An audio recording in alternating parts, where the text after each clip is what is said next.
The Jake Asman Show will begin shortly.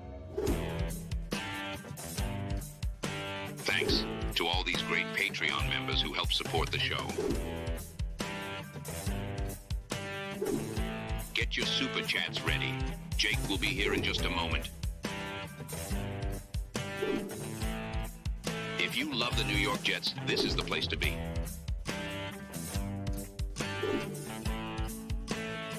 And now, the Jake Asman Show. We are one day away from the Jets and the Panthers tomorrow night, preseason game number 2. We're going to break down the biggest storylines to watch in that one, plus the latest on Hasson Reddick and much more. It's a Friday, which means Boy Green joins the show. So let's hit it and get it started. Man, our Jets are primed for a historic season. We're here with Charles Gorman. Charles, you're about to get into your Uber, which I called for you specifically to leave Don Jose Mexican restaurant. Give us the breakdown on the night. Did you have fun? I had a good time, Paul. I'm sorry I couldn't stay for long. My parents wanted me to be home at a certain time. I know I'm a grown-ass man, but their house, their rules. People were very nice. The food is good.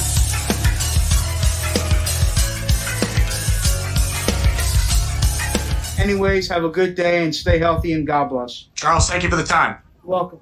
Ladies and gentlemen, there he goes. Charles Gorman, everybody. One of one. A legend of our time. Go Jets.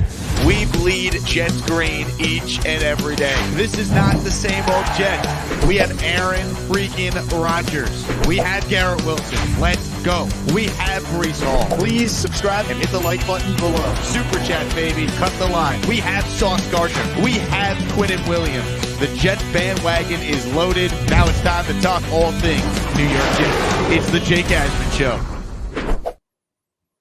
Here we go, Jet fans. Happy Football Friday, show number 2 on the day. If you missed the first show, Quincy Enunwa was our big guest. He was awesome. Definitely check out that full interview if you want more on the game tomorrow. Quincy will be on the radio call with Bob Lashusen tomorrow night. He's also been around the team all summer working for the in-house media team that the Jets have. So he knows the current team really well, and we also reminisce about his time with the New York Jets. And of course, tomorrow night is not just the Jets-Panthers preseason showdown. It's our first ever Asmaniac watch party. If you're in the tri-state area, RSVP and come on down to T-Squared Social, located right next to Bryant Park, right next to Grand Central Station. So you can take the train from Jersey, Long Island, Connecticut, Westchester.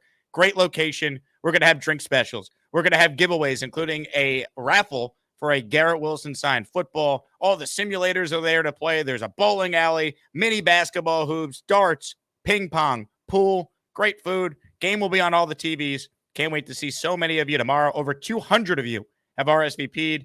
Today's the last chance I get to plug it. So make sure you RSVP if you're coming out tomorrow night, the T-Squared Social. Joining us right now is someone who does not need any introduction. He joins us every Friday. It is a simulcast on the Boy Green channel as well. That, of course, is Boy Green. Hello, Boy Green. Wow. Okay. Well, I can tell you this, Jake. The good news is I was the second best receiver to join your show today, and no one can take that away from me. Excited to get you on, my man. And look, you did a great job covering the Quincy interview on your social accounts, which I appreciate. So maybe you follow Paul on Twitter and you're like, I didn't realize Quincy was on the Jake Asman Show. But thanks to Boy Green, you certainly now do. Let's talk about this game tomorrow, Boy Green, because I really don't know how long Tyrod Taylor is going to play, assuming he plays, right? No one has said it. You know, I asked Quincy and he said he wasn't really sure, and he's doing the broadcast tomorrow. So I don't know what to really make of Tyrod Taylor. He played 2 drives last week. I wonder how long, if assuming he plays, I think he will, how long he plays in this game tomorrow night. Yeah, we remember we talked about it last week, and my gut was 2 drives. That's what we got from Tyrod Taylor. My gut this time is 4 drives. I think he, again, depending, right? If he comes out and bangs out a 12-play drive, 75 yards for a touchdown, maybe they put the hay back in the barn, and that's more than enough for the rest of it. But I do think they want to kind of get, as we saw from Andrew Peasley and Adrian Martinez, I guess the football's in good hands, regardless of the quarterback that's in operation for the New York Jets. I anticipate more action from Tyrod Taylor. Joe Tippmann looked great in the series that he followed with him. He was the only starter that appeared in the game last week. for the New York Jets outside of, I guess, Michael Clemens, who technically is a starter on the unofficial depth chart. So Titman looked great, so I don't even know if he's going to be back out there, but I do anticipate Tyrod at the very least is going to get some more run just in case to make sure that he's got that chemistry running and operating an offense, because if everything plays right, he shouldn't be in 2024. Completely agree. If he looks good touchdown drive, that could be it for him. So I'm right there with you. Now, I do think we might see, in fact, if I was a betting man, I would bet on this. I think we see Olu Fashanu at right tackle tomorrow night. I think the fact that he practiced in the joint scrimmage yesterday at that position would lend me to believe they're going to put him at right tackle in game action now as they continue to kind of get him ready to be the ultimate swing tackle for this football team this year. What are your thoughts on cross-training Olu, and do you see Olu being the right tackle in this game tomorrow night? Yeah, Robert Saleh didn't confirm it. You would assume because they shifted him over to right tackle. He'd been at right tackle reps, joint practice. He was practicing at right tackle. So I was asked, so yeah, right tackle for the game, right? He's like, we'll make that decision. But he said for sure, the one thing we won't see is herky-jerky. It's not like he's going to be left tackle for the first quarter, right tackle for the second quarter. Whatever they choose, they're going to stick with. My gut would say right tackle. Why in God's green earth would you be practicing him on the opposite side, which means he has to do everything the opposite way? It's like wiping your ass with the other hand. A little bit more difficult if anyone's ever tried that for fun on a Friday night. So, Olu Fashanu, I think going to be participating at the right tackle position. And by the way, he looked great. I don't know who some of these Panthers defensive linemen were that he was smacking around in joint practice, but he looked just as great at right tackle. I think he was the number one pass protector of all offensive linemen after the preseason week 1. You love to see it. No herky-jerky with Olu. Absolutely not. Let's avoid the herky-jerky. We're off to a wild start on this show. Tom Ace writes in, always white front to back. Oh, wow. That, okay, I'm going to have to work on that one, Tom. All right. As far as Olu goes, I mean, look, it's early. I understand that, but you can kind of just tell he's going to be pretty good. Like, that's just the vibe you get. Like, I spoke to Morgan Moses about this after the joint practice last Thursday, and he was raving about Olu when I was asking him some questions about him. Everyone has had good things to say. The film backs it up. He was excellent at left tackle in his debut last week. And here's another thing I'd bring up about Olu Fashanu. And it was pointed out to me by a listener named Green and White Pinstripes. Okay. Tyron Smith's first ever game in the NFL was against the Jets on 9/11 in 2011. He started at right tackle. So Olu is kind of modeling his game after Tyron Smith. Tyron played right tackle in his first ever game. So that's the versatility that Tyron obviously had, and he's had a Hall of Fame career. Olu is that guy, I think, next up to be really good no matter where you play him. Yeah, it's funny. You're not supposed to judge a rookie or any draft class for that matter until like 3 years later. We're judging them months in, but I feel like sometimes you just kind of have a gut feel when you see a guy. And man, Olu checks off all the boxes on the field. He checks off all the boxes from a combine perspective of the weight, the measurement, the traits, and the human being that you hear from all the Penn State people, man. It sounds like he's an A+ human being. And think about this. He coulda, shoulda, woulda came out of the draft, not this April, the April before. He would have been a top 5 pick. His mama said to Coach Franklin, hey, my boy came here for a degree. And he just said, yes, ma'am. And he returned right back to school and finished his degree and then ultimately ended up here on the Jets. The Jets got an absolute stud at offensive tackle, and I love it. And again, I was a little against it at first. The thought of a backup doing that for the second straight year in theory. But the more we think about it, the more insurance. So we guarantee that it's not Carter Warren, that we guarantee it's not Max Mitchell or anyone else that could have been here. You just have to feel great about it. You know that we are going to avoid what happened last year with what they did this offseason. Boy Green, give me another storyline or two that you're interested in with this game tomorrow. I'll give you one for sure. Staying with the quarterbacks, who is going to stake the claim for QB3? Now, both guys, Martinez was sexy, and he made sexier plays overall. But to be honest, he had the same results as Peasley. Both of them had 4 drives. Both of them had 2 scoring drives. Peasley had a touchdown field goal, and Adrian Martinez had a touchdown field goal. And Peasley's touchdown pass was absolutely terrific. He just had swag. He had confidence. Bing, boom, bam. Back left corner of the end zone to Jason Brownlee. Great catch by Jason Brownlee, too. It was spectacular. So who's going to continue the run? Because, okay, Tyrod, let's say he gets the 4 drives. Still no Rodgers, obviously, in this game tomorrow. Is it Beasley? Is it Martinez? It's kind of a really fun story to watch that we weren't expecting necessarily. We're hoping Jordan Travis there would be QB3 for the New York Jets, but obviously with the injuries, I don't think that's going to happen. And what about Takk McKinley, man? This is the biggest one I have circled. I'm going to be honest. Former first-round draft choice. Some of the one-on-one shared some of those clips from the Jets camera that they had on the field for some of the joint practice moments. And Takk McKinley looks like a freak. The bendiness, the talent was always there, former first-round draft choice, but obviously he hasn't had his head screwed on straight from a life perspective. That's what Robert Saleh said earlier this offseason. And with no Hasson Reddick, that means more opportunities for the rest of the band. And Takk McKinley has a chance to not only make this roster, but be an impact guy in this rotation on those front lines. I'm really looking forward to seeing Takk make some more steps ahead as he did in the Commanders game. Yeah, another good storyline there for sure. To me, it's just a rookie class for an encore, right? It feels like they all played so well. We talked about Olu already, but can Corley make some more plays? Can we go out there and see Braylon Allen and Isaiah Davis continue to do what they did, especially Braylon Allen in that first game? Quincy talked about that when I had him on this morning, just the Jets running game in this one tomorrow. So I'm excited about that. And, I want to see if what we saw from a second-year player in Jarek Bernard-Converse was just a great moment, a great game in the preseason, or is he really taking a step forward where this guy maybe is a starter for this team one day? So I want to see the first and second-year players that impressed last week, what they do for an encore.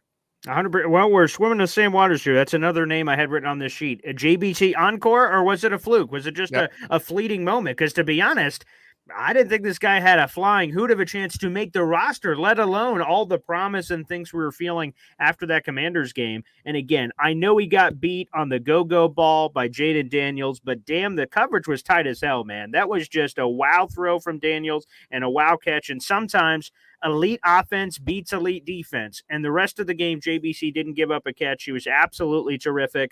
He's played some corner and safety in college. He did some safety last year, converting to corner this year. I think the Jets are going to have to, if this continues, this arrow up for JBC, I think he's your sixth corner, man. I think you got all the ones we always talk about, best three corners in football, Sauce, DJ Reed, Michael Carter II. You got Brandon Eccles, you got Quantez Stiggers, and that sixth extra spot you just almost have to make is Jarek Bernard-Converse. That length, you can't teach that. He's pretty damn good. Well said. Well said. Speaking of the preseason, earlier this week, Aaron Rodgers spoke and didn't really sound like he wants to play or feels like he even needs to play in the preseason. I think you and I were in agreement. You defer to Aaron on whether or not he wants to go out there. What were your thoughts on what Aaron said? And do you think he actually ends up playing in this final game against the Giants? Not this Saturday, but one Saturday from tomorrow.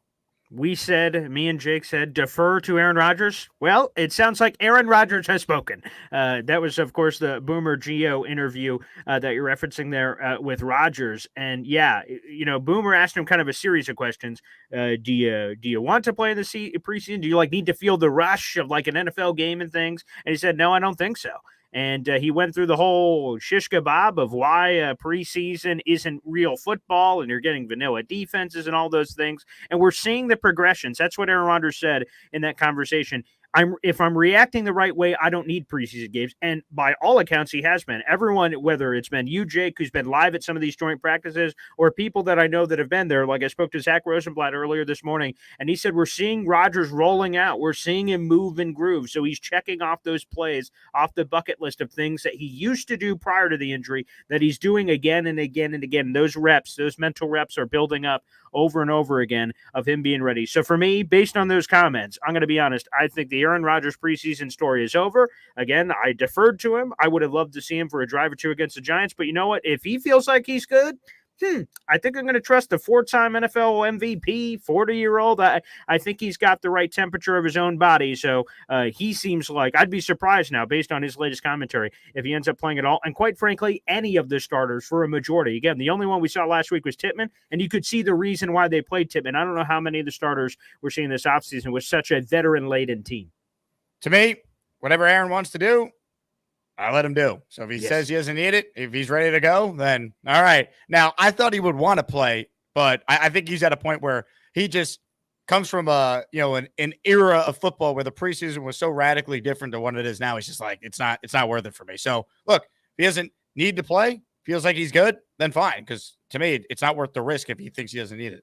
Absolutely not. Again, this essentially, by all accounts, guarantees there's no other issues. We're going to be seeing our boy Aaron Rodgers in the opener against the San Francisco 49ers. You know what? Let's get all that kind of weird juju and weird possibilities out of it. And Salah's been thinking that way. Think about the joint practice against Commanders where the footing was sloppy, he described, and it was raining and everything. Just get him whatever the vibe is.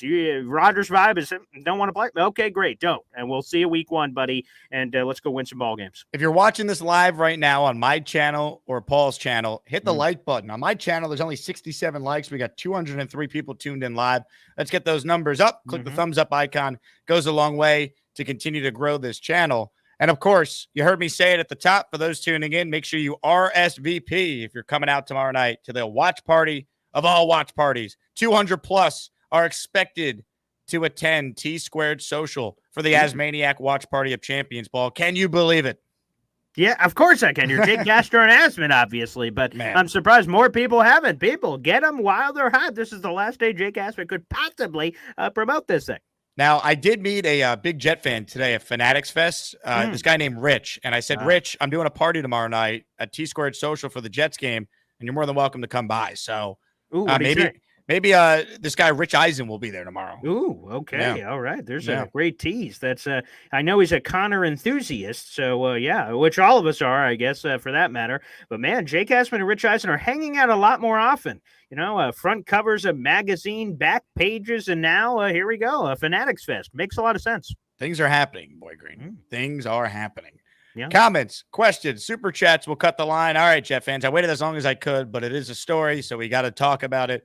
Hasson Reddick. Now, we know where things stand. We don't need to revisit that, but you were the first, I think, to put it out there that got me thinking about this. You posted the clip from Tom Pelissero basically saying when he was, ironically enough, on the Rich Eisen show without Rich Eisen because Rich is in New York attending Fanatics Fest. Yeah.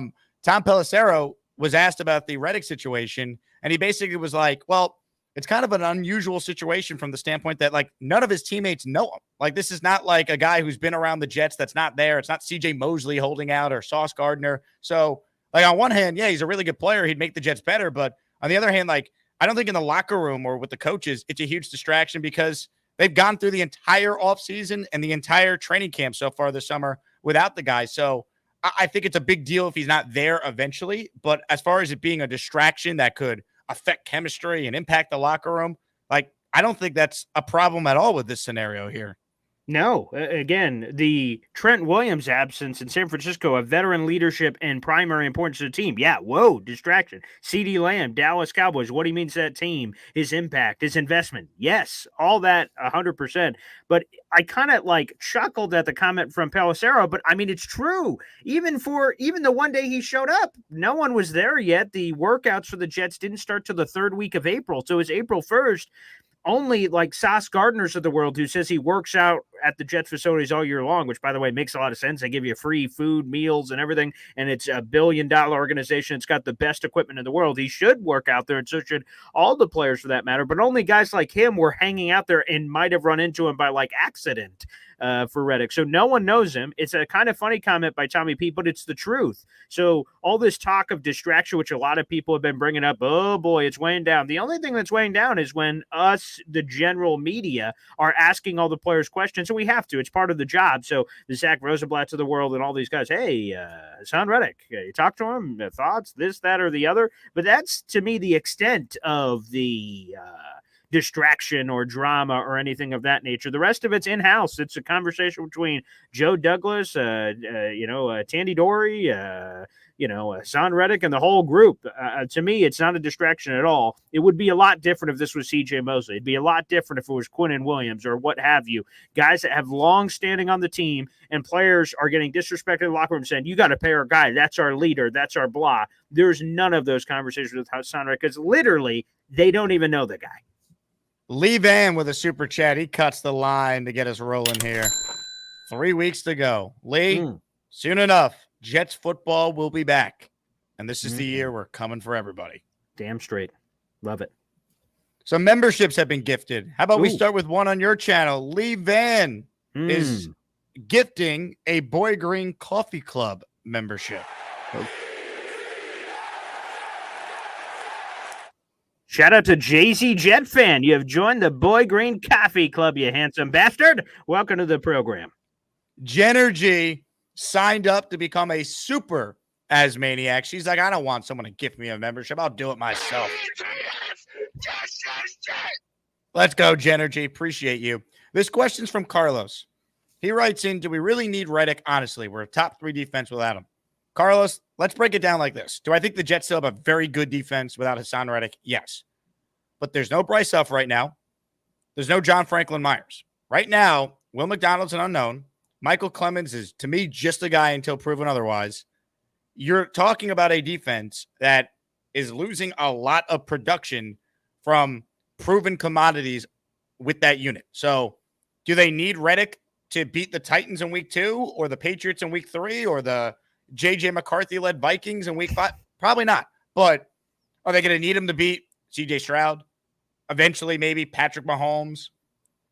You talk about Josh Allen and the Bills. Like, that's where you need Hasson Reddick because he's a game wrecker and he can help you close out games. Yes. Yes. Yeah, 100%. Sorry. No, what I would say is I asked kind of this question to Zach Rosebaugh because it was kind of going back and forth on Twitter where people asking whether or not the Jets have an elite defense with Reddick or without Reddick. And people said with Reddick, of course they do. Without him, some people were saying they don't. And I was kind of like, damn, man. We got all current All-Pros or former All-Pros at corner, linebacker, defensive line, everywhere. What I would say is this. I think with Hasson Reddick, the Jets have a chance to be the best defense in football. Without Hasson Reddick, I still think the Jets are a top 7 defense. And you and Zach Rosenblatt, when I kind of posed that to him this morning on Boy Green Daily, I said, oh, man, like, what do you make of all this? He said, you don't have to have the best defense in the world, number one, to win the Super Bowl. Like, teams have done it without it.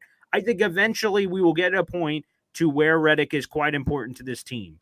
I think a big temperature check is going to be week 1 because by all accounts, I heard Rich Cimini on the Flight Deck podcast this morning say his gut says that Reddick will not be here week 1. That's not a report. That's his gut.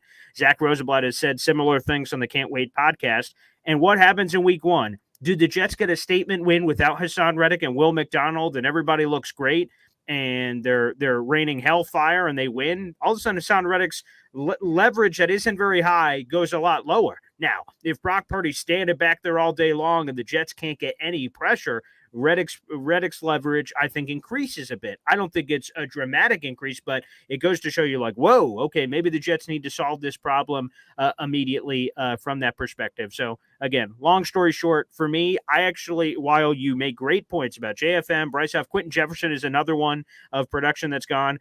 I believe in this defensive coaching staff, man. Javon Kinlaw looks like a freak. I'm excited about the Will McDonald bump. I'm a Michael Clemens stan, so I will stand on that business. And I think there's a lot of talented players on this team, and this defensive coaching staff has done wonders in the past before. So for me, personally, to be honest with you, I don't think we need him now, but I think we both kind of concur at the end of the day, they will need him to win a Super Bowl. Yep, I'm right there with you. And look, I have a lot of faith in this defensive coaching staff too, but it's like, man, you finally have Aaron back.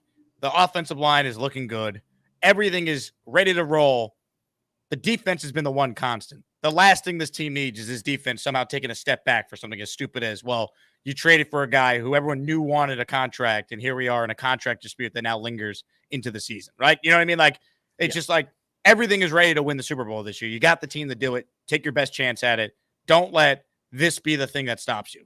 And by the way, this is the other thing I would say. So let's go to the Chiefs. Chris Jones last year, right? So he sits out week 1. They lose to the Lions. Chiefs lose opening night. Chiefs immediately turn around and say, okay, let's get Chris Jones' ass in here. Let's stop playing around. And then they bring him in. So for the Jets, if like something goes awry in the week 1 game, just say, okay, I'm not saying immediately turn around and give him a 3-year, $100 million deal. That would be crazy. But if the line was here and Joe Douglas is playing cute, he just doesn't want to bend the knee, but he can bend the knee a little bit just to figure it out and say, okay, let's get our best players on the field. Then I think we can make that pivot, quite frankly. Yep, no doubt about that. Hit the like button if you're just tuning in. Appreciate the support as we talk with our pal Boy Green, Paul Boy Green, Esden Jr., New York Jets digital reporter for Heavy, and the man you start your day with, I'd argue. If you get up early and you're craving live Jets commentary, Boy Green's giving it to you every morning at 7:30 a.m. Are you doing a show tomorrow at 7:30 a.m.? It's every day, baby. Damn straight. It just never ends. 7:30 a.m. Yep. Yeah, every day. It's Now- ironic. The only time there was a break in the, so I've been doing, I don't know, a year and a half or something of these everyday shows. The only show that we didn't do a live for was, ironically enough, at the Hall of Fame, that crappy hotel we were in. The wife was, and I'm like, what the hell? I'm in Canton, Ohio, Hall of Fame, all this wonder. And I'm like, the Wi-Fi crap that. So that's the only time I didn't do a live show somewhere in the last like year and a half, 2 years. I'm like, brutal. The Wi-Fi in that hotel was the worst I've ever experienced at any point in my life. It makes Ricky's Wi-Fi look like he has like Steve Jobs is like set up. That's true. So I people, mean, my God. I mean, it was an affordable hotel. I I just needed a place to sleep because we were doing all the fun stuff outside of the hotel. But yeah, that's the worst internet I've ever had. The other thing I wanted to ask you about, are you just naturally a morning person? How the hell do you get up that early and function? I've done morning drive fill in and like I've had to get up early I'm a zombie, man. Like, I don't know how you do it. Yeah, I'm actually I'm not particular. I mean, growing up, when you're in a military family, your dad gets your ass up real quick, like to be doing work and things of that nature. But to be honest, I didn't mind sleeping in before my 10 o'clock radio show. And like I said, when I made the pitch initially to Heavy as part of the broadcast for it, I said, hey, 7:30. I thought they were going to counter. You know, like you start a line here, then they start a line there, and then you figured out. They said, great. I'm like, shit. So then I've been 7, but then everyone has just kind of rallied around. Like I've heard you talk about it on the show. Like we're all kind of like almost like a choo-choo train of Jets content, like Boy Green and pass the baton. We know Paris Olympics. You know, we're in track and field. I pass you the baton. Jake Asman show to pass it on to all these other shows that are going on. So people have really round around it. Oh wow, look at that, Jake, ready with that toot motherfucker. All aboard the lane train, Boy Green. Yeah, there we go. Oh, that makes sense, of course. So, yeah, but no, everyone's kind of rallied around the time and the people that get up early. I know I miss a lot of people. They're like Gary calls into like the night show I do with Connor sometimes. He goes like, dude, it's just never going to happen. I'm like, oh, well, that's okay. You know, we're all here for each other. So it's awesome. All right, here's my next question before we get to some calls here. Sure. Yeah. We all know what you like to do after Jet games. This game tomorrow night is a 7 p.m. kickoff. That it is. Are you going live 2 hours after the post game or 2 hours for the post game after the game ends? That I am. Yes. Okay. So my follow-up question off that answer is, will you replicate what you did after the Chargers game last season? So we're going to get into all of it here. Again, my name is Paul Eston Jr., a.k.a. Boy Green. I'm the New York Jets digital reporter for Heavy.com.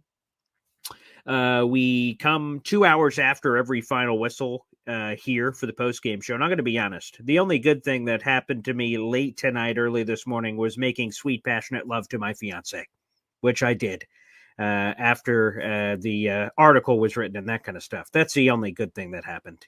Not great. Terrible. You know, they talk about you need to, like, you look at in a magazine, you're like, oh, what a wonderful cake. What are the ingredients? What's the recipe to get that amazing cake? And the ingredients for sweet, passionate lovemaking are primetime night games and this nice pocket of 2 hours between the final whistle and the post-game show.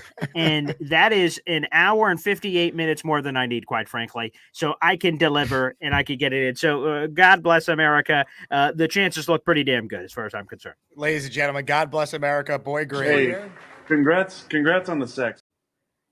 All right. Bobby for president, baby. Yes. You answered the question that everyone needed to know. You're welcome. Primetime Jets game. Boy Green will be Boy Green. All right. Comments, questions, super chats. We'll cut the line. We got some memberships to read off. Terrence Hill has gifted a membership on my channel and on your channel. So I'll give you my channel. Yes. Doug Hurst is the recipient of one channel membership courtesy of Terrence Hill.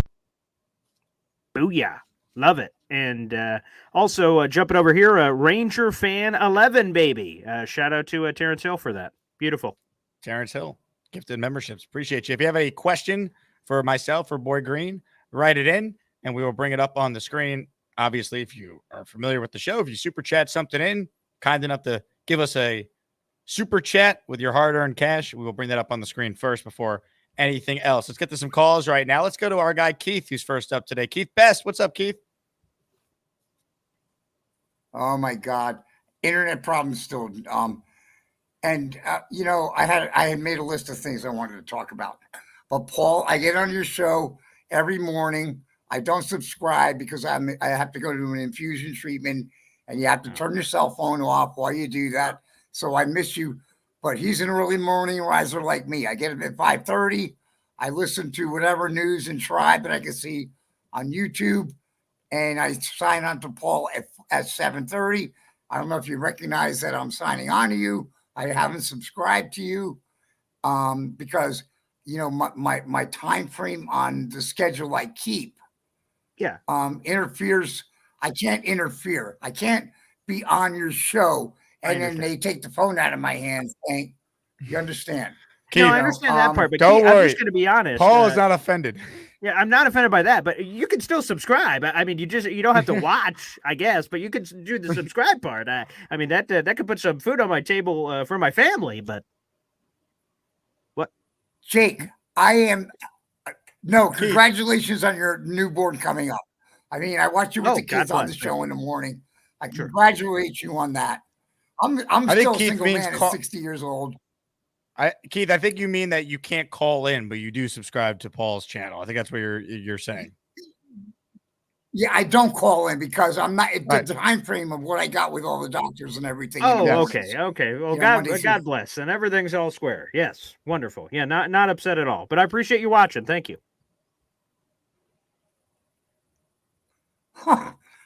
You know, I have to sign on through a hotspot right now. We still have no internet. And okay, I can tell. You know, I've never. Let me tell you something. You know, you guys are up in New York. Okay. Yes, sir. Yeah. You guys are up in New York, and I'm in South Florida. I'm here in West Palm Beach. I had the privilege to meet up with some of you guys on December 8th at the Miami Dolphins game. Jake, I want you to call Salah and see if we can all go into the locker room after the game and be patrons. If you're a Discord or a patron, that we're able to go in, and when he gives his little rah-rah after we win, that we can all go with the Jets players and say, yeah, here we go, you know? Yeah, Jake, do you have that kind of pull? I saw you running up with Rich Eisen. Not sure if you're that kind of pull or... I don't believe you just had Eisen in that picture you showed. Rich is a hater of the Jets. No, he's not. He's a true hater. Not Rich Eisen. Rich is pro Jets. He's a diehard Jets fan.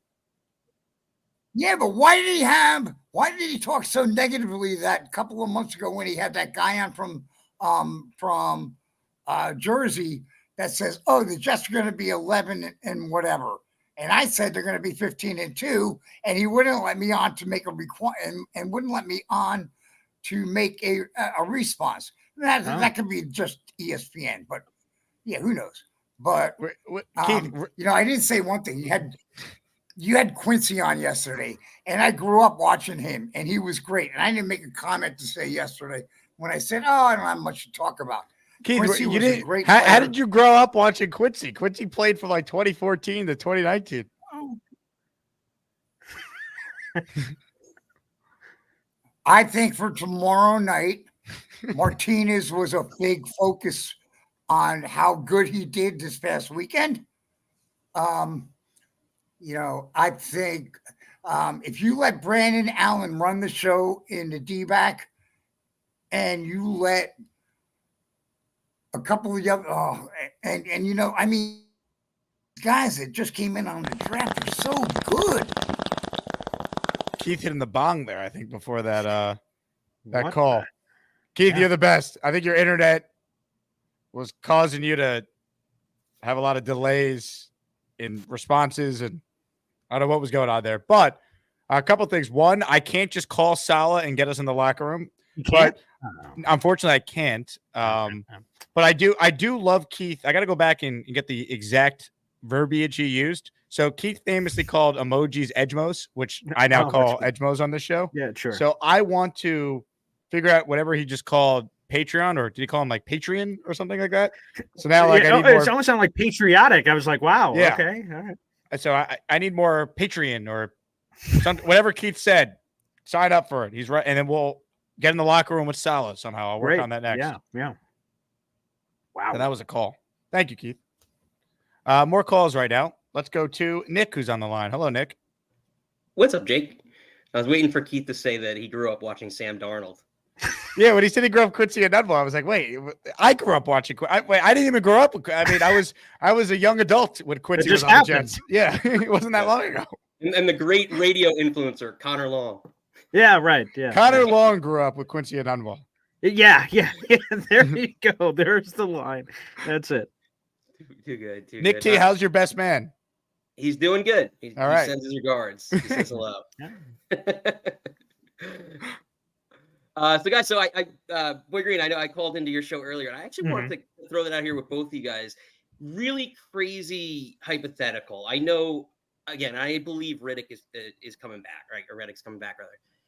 But with the Judon trade that just happened, literally very similar scenario, right? No contract in place, a couple years older. I get that. You know how much in division, how much the Pats hate us. They would have never traded Judon to the Jets. Now, very outlandish thought, but is there the possibility?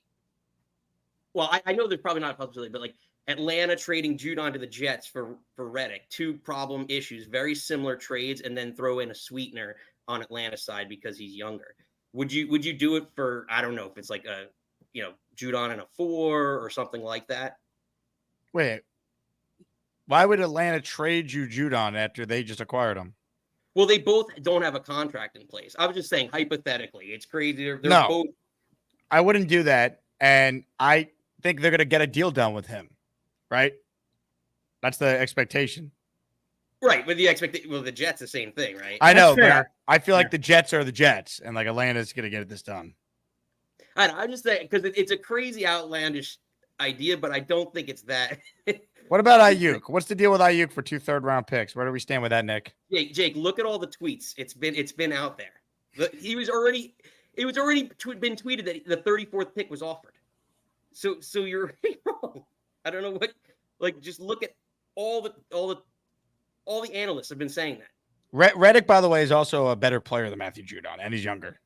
No, I agree. That's why I'm saying that Atlanta would maybe throw something in to get the younger player that they may extend. It's a hypothetical. It's a very crazy, outlandish thought, but I figured why not throw it out there to hear both your opinions. Well, I gave my opinion. So, Boy Green, your thoughts on Matthew Judon for Hasson Reddick? I think Judon's a really good player. He might be the best player, one of the best players on the Patriots roster. I mean, Judon's 32. He just turned 32. Happy birthday, like today or yesterday, to Matthew Judon. Happy birthday to you, pal. I think he's really good. He entered the league a year earlier than Reddick. He's got about 6, 7, 8 more sacks than him. He's a few years older, excuse me. I wouldn't mind if the Jets somehow ended up with Judon in all this, because he's owed $6.5 million this year, and apparently the money he wants is $14 million. That's what Hasson Reddick's making right now. So then you wouldn't have to go to some crazy lengths. Again, ultimately, this is a random, hypothetical, made-up scenario. I think ultimately the Jets are going to get a deal done with Reddick. But if he continued to pout and he didn't care about getting, unless it was some long-term deal with the Jets, and I'd be cool exploring if the Falcons were ready to be a transfer portal for Matthew Judon to get him here, and Judon could give it back to the Patriots twice a year. Judon's really good. The only fear, though, is he just came off a very serious injury last year, and he's older, so that part scares the hell out of me. But both guys are really good, to be honest. How about a little Patreon on rye, Boy Green? Okay, I like it. Okay, let's get that going. Yeah, a little this, a little that. Yeah. All right, more of your calls right now, ladies and gentlemen. Let's bring on someone who always has takes that never anger us. Gary, hello, Gary. What's up, Jake? I got a couple of things. it's a good thing Michael Clemens is really panning out because he may have to play a role at least to start the season. On the DN. So, panning out in what way? Panning out as he's a legitimate starting D end. Well, is he though? I understand he's not better than Reddick, but I'm saying no. But like, how do we know? How do we know he's a legit starting defensive end on one of the best defenses in the league? Again, I'm not saying he's Reddick. He's not right. He's more of a pass rush, a rush stuffer than a pass rusher. But he's performed well. He's looked good in the preseason so far. All reports are good. He played well, really well. I don't know about that. There's as a very wise man once wrote, Michael Clemens is pretty damn good. I like Michael Clemens. Damn straight. Yeah, but I don't think we have evidence he's a really good player. I think he's kind of just a guy. He had a bad year last year. He had like 8 pressures. Again, and he's going to be more of a run stuffer than he is a kill the quarterback kind of guy, right? But like you like JFM, he's a replacement for JFM. JFM isn't as dynamic. JFM's a better player than Michael Clemens. JFM had like 50 pressures last season. Well, how many, like by percentage of snaps? How many? I mean, he had 50 pressures, sure, but he played most of the snaps, or a lot more snaps than did Clemens. I don't want to dunk on Clemens because I'm rooting for him, but like I think it certainly seems like you do, and it seems to be like a sentiment here is like dump on Clemens. I don't really understand. He's unproven, why. Gary. What other than the fact that he was born in the state of Texas? What has he done that you're so sure he's an awesome player? There's been no evidence to suggest he's a starting level defensive end on one of the best defenses in the league. I feel he's played well in the limited snaps that he's got. He's overperformed at every single level. Not last year. He was good as a rookie in limited snaps. Not last year. Last year, he was known for starting fights more than actually helping the Jets win games.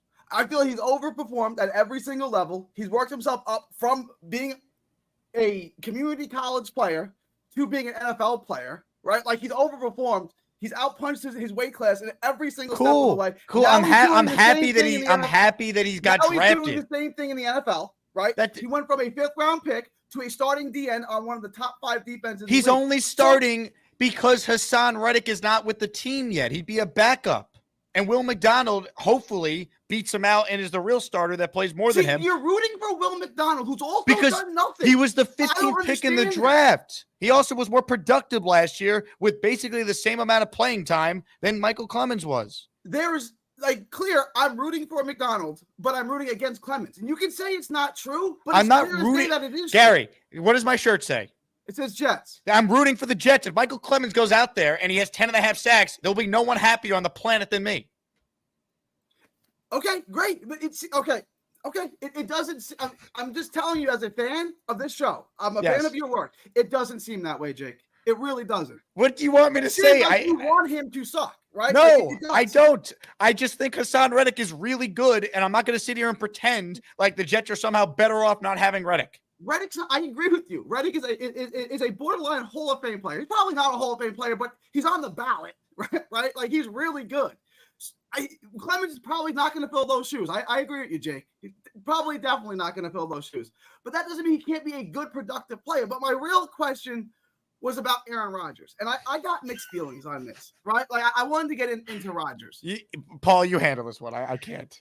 Yeah, I would just say that, Gary, I'm with you on Michael Clemens. I like him a lot. He had a bad year. He had a rough year last year with a lot of the personal foul and other penalties. But I think I talked about it this morning with Zach Rosenblatt. People could go back and listen to that. I think Michael Clemens is what's the word I use? Like mischaracterized. I think he's misunderstood. I think it's the word I used by the fan base. And I think a lot of people do seem to hate his guts. I don't know why it is. Maybe it's a personal foul thing. I don't know why people seem to not like Clemens or not like his shtick or not like what he brings to the table. But see, his teammates do. CJ Mosley told Zach Rosenblatt in a piece he wrote yesterday that his mentality is contagious and he brings an intensity that the rest of the team picks up. He was a really good run defender in his first year with the New York Jets. Last year, he went a little bit more back to the mains, And now Jeff Ulbrich believes he's got some pass rush juice. Is he just blowing him up because Reddick's not there? Maybe. We're going to see on the football field. But the fact that Reddick has been getting, most of the reps so far this training camp over Will McDonald, I think says something. It says that he's raised eyebrows or done something in Jets camp, or else Will McDonald would be the starter right now. So I think it says something to the fact that he's been getting enough action. Or Will McDonald might not be good. Have no idea what they're doing. Possibly. I think that's proven to not be the case. And they're putting Clemens ahead of McDonald. But I'm crazy for pointing out what they've done, right? Ulbrich and Salah are saying, yeah. He's going into his fourth year. How do you not know how to say the head coach's last name? Because it doesn't matter at this point. Salah. Come on. It doesn't matter at this point. But my real question. No, you're done. You're done. How many questions you got? Jay's got the clapping seals. We're all going to repeat everything he says, right? But everyone whose opinion matters all agree with me and Paul. It's amazing. Jay says Paul's opinion is rational. You're talking about Michael Clemens like he's Mark Gastineau. Ever walked the earth. Michael Clemens is the worst player to ever walk the earth. And then the chat all clap. Yo, that's right. It happens every single time. Jeremy Ruckert is better than Mark Navarro, and Mike Clemens is the worst defensive end in the history of football. And Jake's chat goes, "Yeah, that's right." What are you? How are you arriving at any of this? Honestly, Michael Clemens is a fantastic story. The little engine the big engine. Any player who makes it to the NFL is a fantastic story. We're not into the human element of Michael Clemens. Can he play? Can he help the Jets win? That's all we care about. I don't hate the guy. I don't hate him. I just don't think he's a great football player. He had a bad year last year. I'm not banking on him being great. Community college player who is now starting on an NFL team is a guy that gets better and works hard at every single level, right? A superstar. You know who also went to community college? Aaron Rodgers for a year. Chico Community College. I did also go to community college. All right, we got some great bones here. All right. Gary, did you go to college? I did. I went to Hofstra. You know that. That's right. Go Pride. Wait, before you go, because this chat is just going in on you, Gary. I will say, deserved, but I'm just pointing it out. Because I pointed out that Michael Clemens is ahead of Will McDonald on the depth chart. I should have pointed that out because Salah and Ulbrich are clearly stupid and don't know how to develop defensive players. So that's why they have. Can I say my favorite comment was from Peter Castro, who wrote in "Stick to pasta," Gary? I thought my pasta takes were no good too. I thought those were no good. I thought chicken and pasta is a. Is it Decker's birthday today? It is Sunday. 8/18. Okay. All right. Well, how did you know that? Carly wrote in the chat to wish Decker a happy birthday. So I was like, "Is it today?" It's Sunday. I probably won't be able to call on Sunday because you probably do an early show. Yeah. If I don't do the post game late tomorrow night, Sunday morning, I'm going to do a post game show. Oh, little known fact: last week's preseason game was the first time I ever called in on a post game show. So I've still never done it on a regular season game. Wow. So just a little known fact.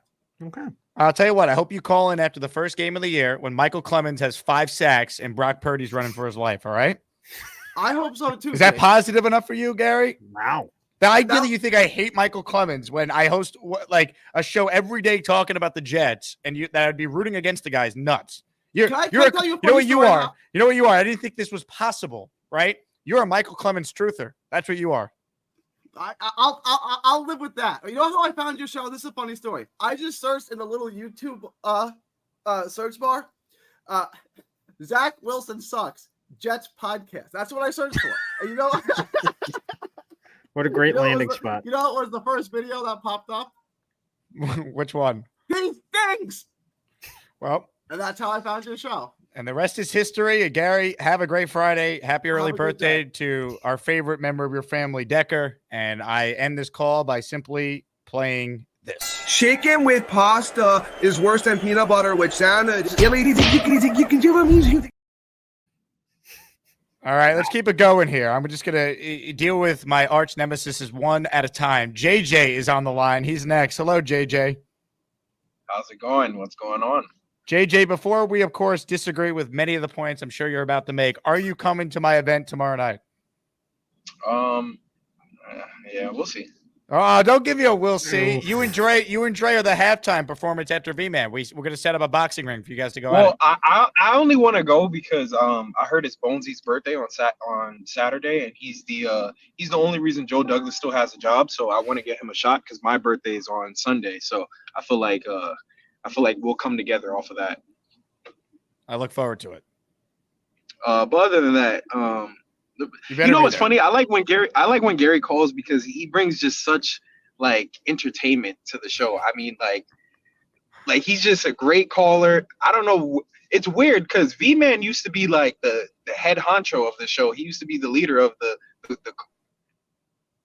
but now you got Lane Train taking over. You got Charles. I think Charles is number one by far. Then you got Gary, who overtook Allen. I haven't seen Allen calling in like 3 years. What happened? Allen is apparently on a YouTube hiatus, but I'm shocked it's lasted one this long, and two, I was expecting Allen to be my first call the day that the trade request from Reddick came out. I think Allen was just waiting for that first negative story, and then he was going to pounce, but it hasn't happened. Yeah, well, Allen, we miss you, man.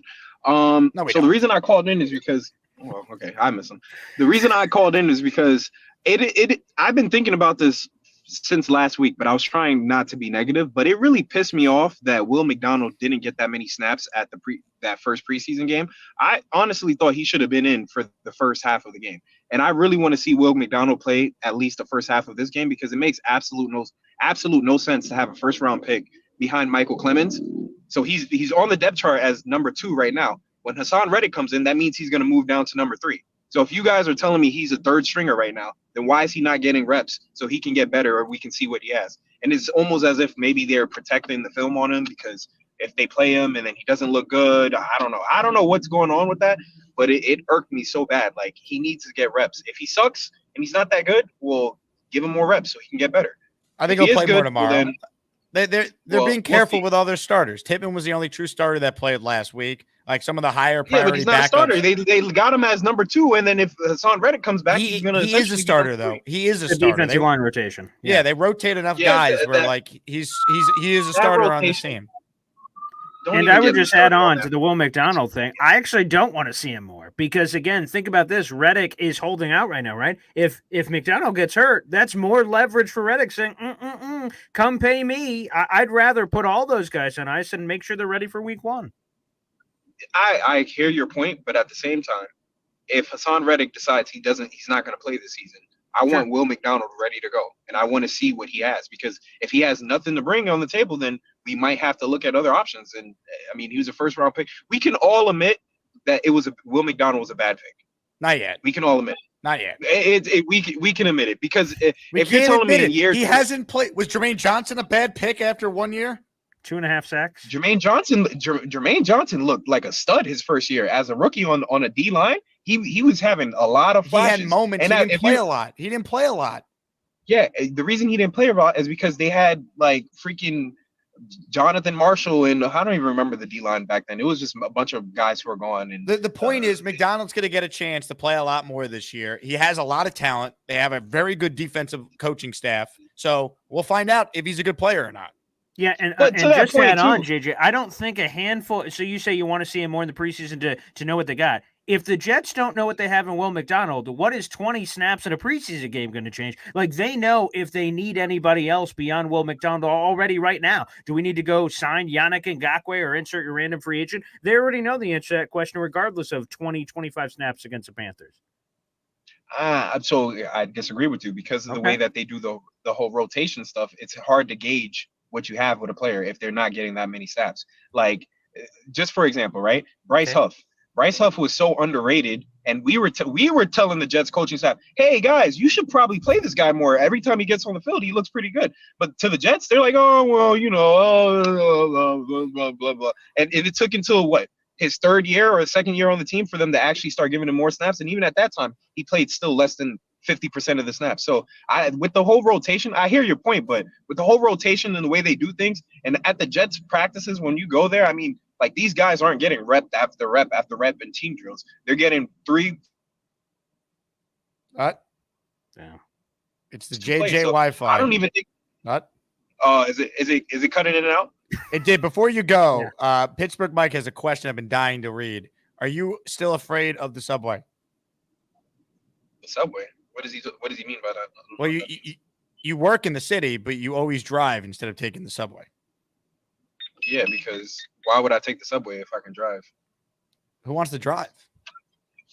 Well, I mean, I don't pay for gas because I got a company car. So, oh, nice. No, I'm not bragging. I'm really blessed. By the grace of God, I was able to work my way up and get a company car. So why the heck would I take the subway? All right. No offense to people who take the subway. Are you my designated driver tomorrow night? No, Charles Gorman is gonna be. You know what's funny? At the end of his, when you did that interview with him at the end, it was like, "Hey, Charles Gorman." He's like, "Yeah, my parents, their house, their rules." I'm a grown ass. You know what I'm talking about? Yeah, I do. Yeah. Like it seemed like I'm sorry, but it seemed like a rehearsed answer. Like he wrote down what he was gonna say. It was just so perfect. He was like, "God bless, it's my parents' house. Oh, yeah, their stay rules. healthy." Yeah. He had a whole Stay go Broncos. Ride it out. Whatever let's ride. Yeah, let's ride. That's Broncos like his country sign off. Like, God bless, stay healthy. We'll see you. That was like every time you play that in the intro, I don't know why, I just can't stop laughing. Charles is man. Every time. Charles is man. That if he's coming this weekend, then I'm definitely there. He's not coming, unfortunately, but I will personally call him with you if you show up tomorrow. All right, let's do it. I don't even think he knows who I am, but he does. I'm a big fan. All right. He thinks your takes are terrible too. Thanks for the call, JJ.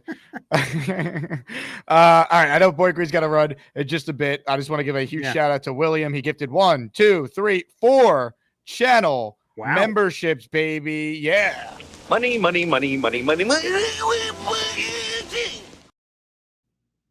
Sprague spree, a mini Sprague spree. 4 from William. Let me get to the names here real quick, and then we'll get to a couple more calls. Thomas Veraderosa, Aran Mutani, TJ, Michael Estrada. You are all as maniacs. Welcome. We've added 6 members on this channel. I think we had 100 in the first show today, which was absolutely insane. We got a 50 spot from the big fella, which make it 7. Jake William just threw another one in there. You know what? When we get intervals of 5, then we play this. I am the master of the Sprague spree. Take this, Jake, you little bitch. Yeah, baby. 5 from William in total. He also has a super chat that says Jets. And he says Jake rules. William, you're the man. All right. More calls right now. We got to get this guy in because he's going to bring it. Ladies and gentlemen, we go to Neil. Hello, Neil. Jake, how are you? Paul, how you doing?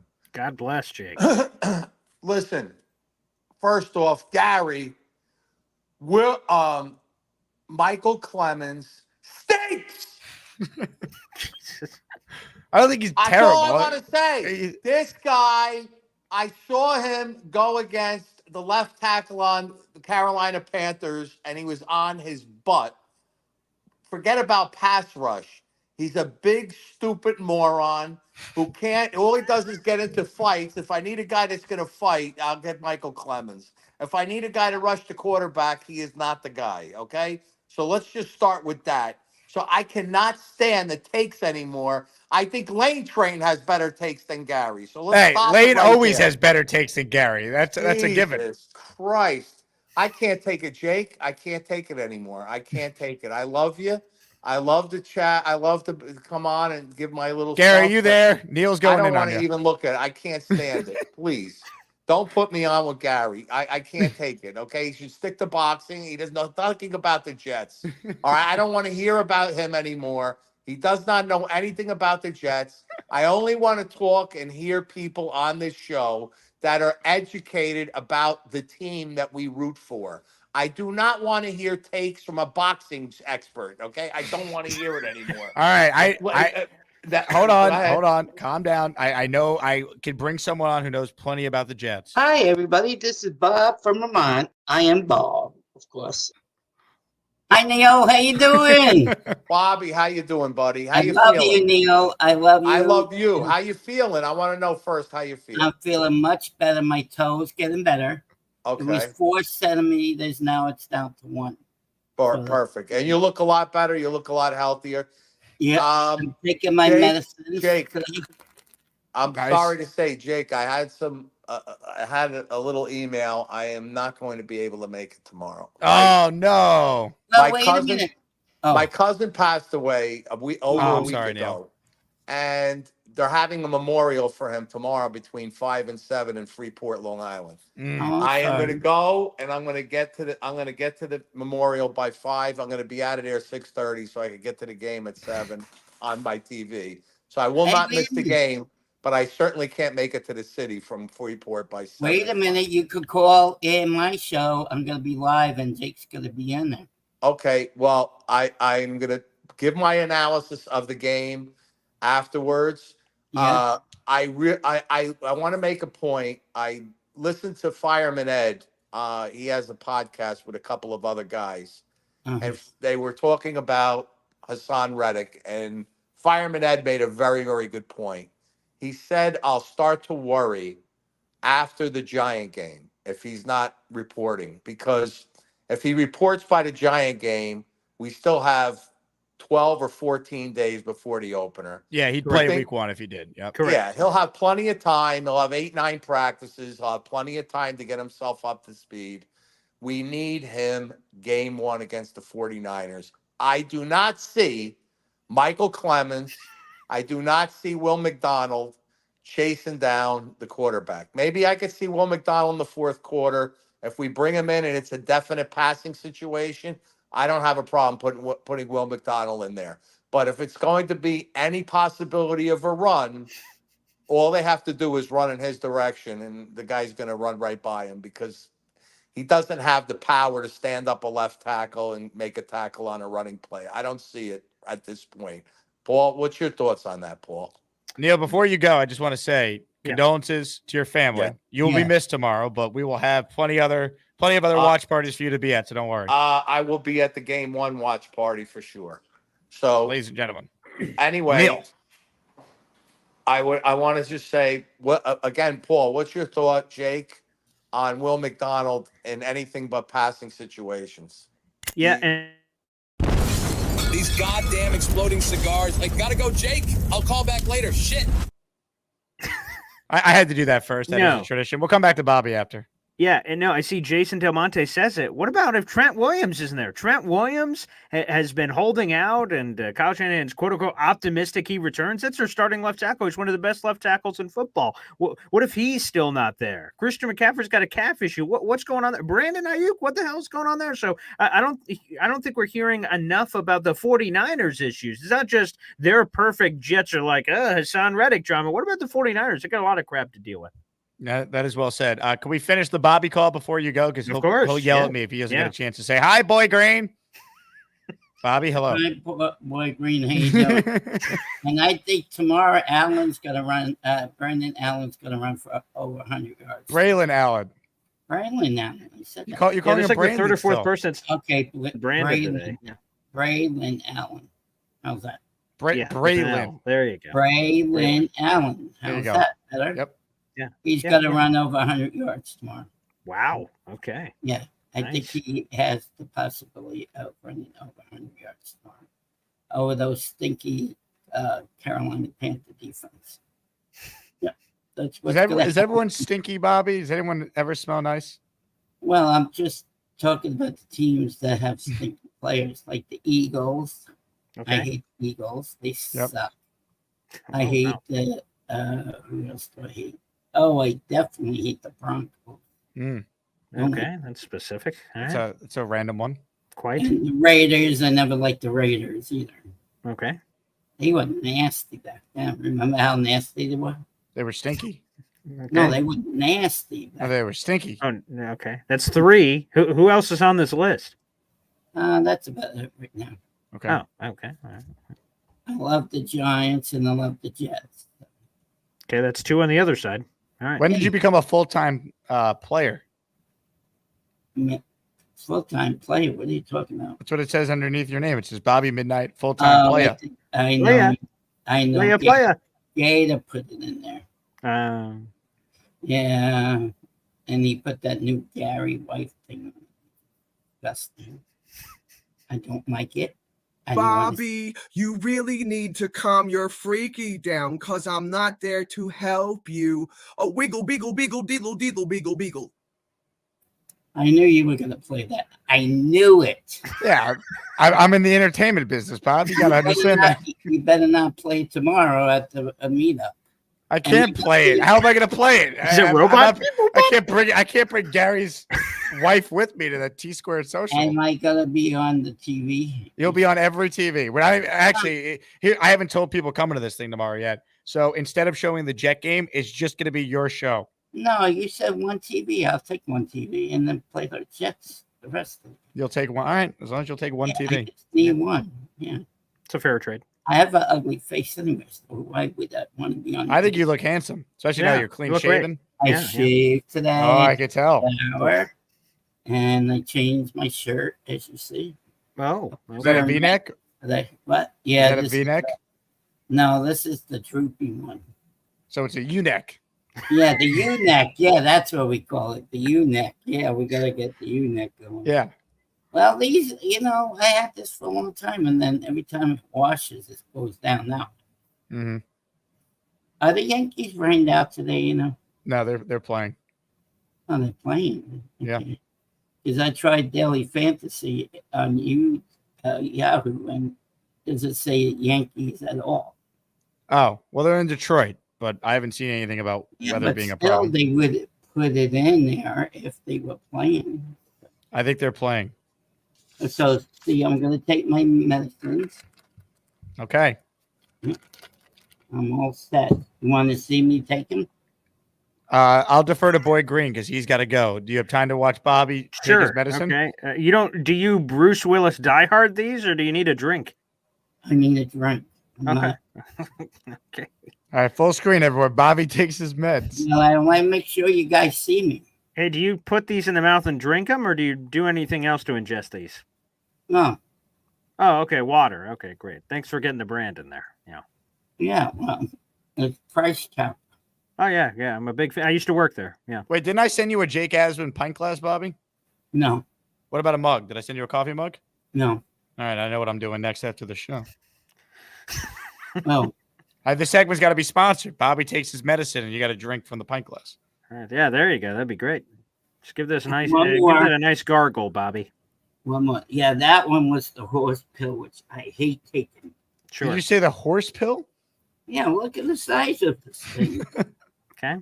Look at the size of this thing. Okay. Yeah, sure. Yeah, throw one out there. Yeah.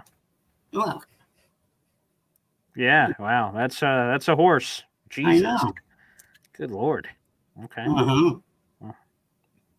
Well, sometimes it's easier just to crush it, Bobby, and give it the. No, they say you can't crush that kind of potassium. I tried. Oh, okay. I'll take your doctor's word for it. And then I gotta stick this in my tummy. I'm sorry? I gotta put this in my tummy. That's what you have to do. Put it in your tummy. You can't put it in All my right, I'll tummy. take your word for it. All right. And Jake's laughing at me. I'm taking my medicine. I told you guys I'm taking Well, when you said you had to stick it in your, I wasn't sure where you were going. Oh, tummy. My tummy. Calm your freaky down.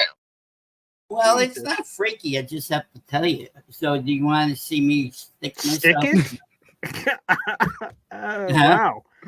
All right. Where do you have to stick it exactly? My tummy. Yeah, I heard that part. I mean, specifically. In my tummy, where I have the fat roll. You gotta get the fat.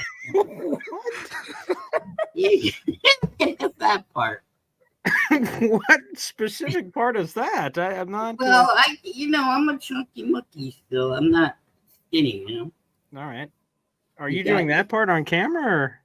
Yeah, well. Oops.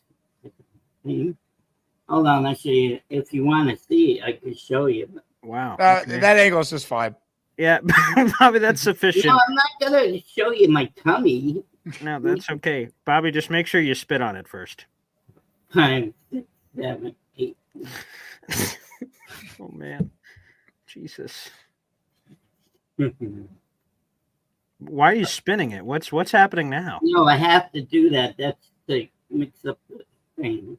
All right. Then you gotta press this thing. There's like a legit needle there. Yeah, Jesus. it is a needle. Look at the size of that thing. Good You night. gotta, I forgot what you call this. You gotta get it started first. All right. There you go. All right. Then I gotta put it on 54. 54? What does that mean? That's the number you have to take. I don't know what it's the number. It's the number you have to take. Are you going to count to 3 before you stick it in? You have to count to 20. 20? What? Why? Yeah, because the medicine goes in that. Oh, you mean after it's injected, you count to Yeah. 20 to make sure it's all in there. I just meant count before you jab yourself. No. Is that happening right now? Oh, sorry. Okay, I don't want to mess up your counting. You have to count. No, that. I got it. I got my count. What? You gotta let it out slowly. And all done. So yeah, that's Wow. my insulin. Wow. Yeah. All right. I've been doing that happened. since I got out of the hospital, faithfully. I showed it on my show too. All right, I'm all done. All right, Bobby. Well, thank you for this one. This will go down amongst the more memorable ones you've had. Yeah, well, I'm in a good mood. Like Neil says, I look better. Didn't he say I look better? Oh yeah, you said you're a hot box of rocks. Well, you know I need to walk more to survive unless Jake is going live. Gotta elevate my leg on Bobby. You know, I've taken a lot of calls from Bobby over the years. That one right there was maybe the most unique. Wow, that's a beautiful way to describe it. Such a wordsmith, Jake. Yes, I wasn't sure if I'm, a wheel of fortune if I was buying a U, but if I did, unique. Yes. Also, Shabby. Next item in the Jake Asman merch store, Bobby Midnight inspired U-neck t-shirts. That's an untapped market, Jake. That's an yes, it is. Yes, it is, Paul. I know you got to run. I appreciate you. Now, I don't think we're doing a show next Friday, right? Because it is the 10-year anniversary for you and your lovely fiance. That is correct. So we all have to, I guess, talk with me and your people to see if it could be rescheduled or what. So 100%. Ladies and gentlemen, we say goodbye to Boy Green, but first I want to say this on behalf of Aaron Rodgers. Hey, congrats on the sex. And the future sex. God bless. Happy anniversary, Paul. Thanks, brother. And thanks, everybody. Appreciate you. Ladies and gentlemen, Boy Green checking in. What a show it's been. Hit the like button for Boy Green. Got 241 of you who are somehow still watching after that Bobby call. God bless all of you. Let's get back to your calls. Barbarossa is on the line. What's up, man? Hey, Jake, what's going on? I got a couple of things. I wanted to start off with the Michael Clemens thing. I think you people think you're a Michael Clemens hater because I don't think most people that watch the Jets are used to like objective kind of non-ass kissing. I think when it comes to sports, and you do a good job of like telling it like it is. So I think people just aren't used to that, and it makes you seem like a hater because you watch anything else. They get paid to say nice things about the athletes on the team that pays them. So it's I don't hate him. Like I'm just not going to sit here and act like he's just like he's an awesome player. Like to me, he's just a guy. Like he hasn't proven anything. I'm rooting for him. I think Will McDonald has a much higher ceiling, and I think it's a problem if Clemens is playing more than McDonald. I think it says more about McDonald than it does Clemens. Yeah, I like him. It's just like I hope he's not watching because I don't want him to take what I'm saying as too critical. He'll show up at my house with like a bat or something. He's a scary dude. I love his energy. And he's a dude you'd want to play with, but yeah, he's been underwhelming as far as I'm kind of concerned. And the penalties are never, they're a bit of a bummer. But yeah, I just also wanted to say I'll be there tomorrow, so I'll see. Nice. Yeah. Me and Mrs. Barbarossa will be there. Let's go. You guys live in the city? You guys live in the New York area? Oh, I'm from Long Island, so I'm not far from where you're from, man. So. Easy. I'll tell you what. If you're coming from Long Island, I mean, how easy is it now to take the train right to Grand Central these days? That was the selling point for the lady. I was like, it's got pool and darts, and it'll be easy to get to. So love it. Look forward to meeting you, man. Thanks so much. Yeah, take care, Jake. Great call. There we go. Who's coming tomorrow night? If you're in the chat right now, let us know. Make sure you RSVP. T-Squared asked me to send a master list of the RSVP list, so that's why I'm encouraging everyone to RSVP because it makes my job, I should say, easier for this one tomorrow. Also, we said it on the first show, ladies and gentlemen, the drink menu for tomorrow, the custom cocktail Asmaniac inspired drink menu, the Asmaniac, the MetLife Margarita, the 1969, the Broadway Joe, and our shot specials, the JETS Gangrene Tea Shot, $7 during the game. However, If you get there before kickoff, it's $4 up until kickoff. And then every time the Jets score a touchdown, the shots are once again $4. There'll be a lot of shots tomorrow, without a doubt.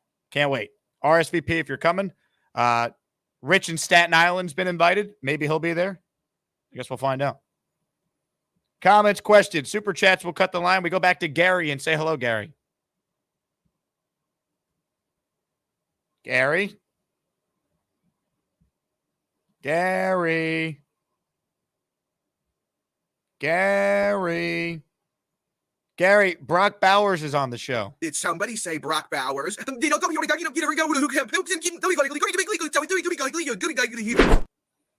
Yeah, still not there. Let's go to the big fella who's on the line. Hello, big fella. What's up, buddy? How's it going? How are you, big fella? Have you recovered from dropping a 50 membership spot on the first show today? Yeah, I've done. I'm pretty recovered, man. I'd have to say. I drove from Tennessee to New Jersey yesterday, and then I drove from Tennessee to Pennsylvania yesterday, and then from Pennsylvania to Jersey today. So God bless America. You damn right. God bless. So anyway, I'm not worried about Clemens playing. I'm not worried about him playing at all, really. I mean, if we could do what we did with JFM, we picked him off waivers, if you remember. And they worked some magic with him. I'm not saying he's going to be the same, but as I said, either yesterday or the day before, I can't remember. I trust Jeff Ulbrich, and I think he'll play him to his strengths. And Will McDonald, we'll see what happens. I mean, he's going into his second year. It's a prove-it year right now. You know, everybody's expecting him to have the Jermaine Johnson jump, but not everybody's Jermaine Johnson. If he gets close to that, I'll be happy with that, and then take another jump next year. Yeah. No, look, they're going to have a good defense without Reddick. That's not, to me, in question. It's with Hasson Reddick, I think they're the best defense in football. Playing with Aaron Rodgers, giving them leads, closing out. Like, Rodgers has had a top 5 defense once in his career. He'll have it this year, and this is their best shot at winning a championship in my lifetime. Like, that's how good this team is. So it's like, that's my point. Like, people trying to dismiss the loss of Reddick, like, they don't need him. Like, yeah, they can still be good on defense without him, but like, I don't think people realize how good this player is. That's my point. Just imagine, like, we didn't have Reddick last year, and we had Huff, obviously. Just imagine how good we would have been with Rodgers. You know what I mean? It's like, you know what I mean? It's and I'll tell you what, this team's even better now because last year Rodgers would have covered up for some of the offensive line issues, right? But because it was that bad when he wasn't there, this O-line is infinitely better than what it was last year. Absolutely. And they have a legit number 2 receiver in Mike Williams, who's ahead of schedule. I think next week we probably see him in team drills for the first time. Like, this is maybe a once in a 25-year roster for the Jets. I mean, they haven't had a team, in my opinion, this good since 2010. And with all due respect to Mark Sanchez, he's not Aaron Rodgers. Like, it's totally different. No, absolutely. You're 100% right. I mean, the Michael Clemens thing, though, I mean, I can see you're not a Michael Clemens hater. You just want the Jets to win, and that's what everybody wants to win. Everybody wants the Jets to win. So except JJ and Allen and maybe Gary. They'd rather be right than the Jets. See, here's the thing. I want to be wrong if it means my team is winning. Right. I hope I'm not right about Michael Clemens. I just don't think he's very good. I think he's okay. Like, that's my take on him. I think he's serviceable. I mean, of course, you would want an upgrade there, but he's, if he's out there, I don't think he's going to hurt us that much, but I don't think he's going to make some gigantic difference either. I just think he's going to take up a spot, and hopefully the other guys can pick up. That's what I'm seeing anyway. So, anyway. You want to say hi to Gary? Sure. Hey, Gary. Still not there. Why do people stay on? Well, I mean, Gary's got a history of this. Oh, well.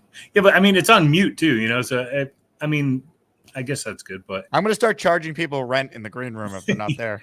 Yeah, it's pretty funny. But no, I mean, we'll see. Hope you guys have a good time tomorrow at T2.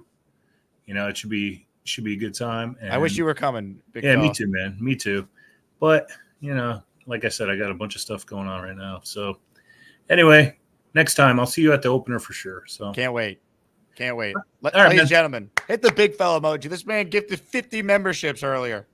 Hey, you deserve it, pal. You're Take the care. best. Ladies and gentlemen, the big fella checking in. One of the greats. Oh, look who's in the chat. Lane Train's in the house. Lane, call in. Give us a little Friday Lane before I wrap this show. How do you feel about McDonald and Garrett Wilson and Robert Saleh and Woody Johnson and DJ Reed for the Jets? I feel good about each. I think Garrett Wilson is a superstar. I think Will McDonald is still an ascending player. I think DJ Reed is a pro's pro. I think Woody Johnson should come on the show like he told me he would at the Hall of Fame game last year. And I like Robert Saleh. I think he's a good coach. I think he will prove that this year. He just has not had any quarterback. I think he's learned a lot and will be better. Lane says, how do you feel about the Yankees? I think they're a very good team. I think there are serious flaws with them, but everyone's got flaws in the American League. So they got a shot.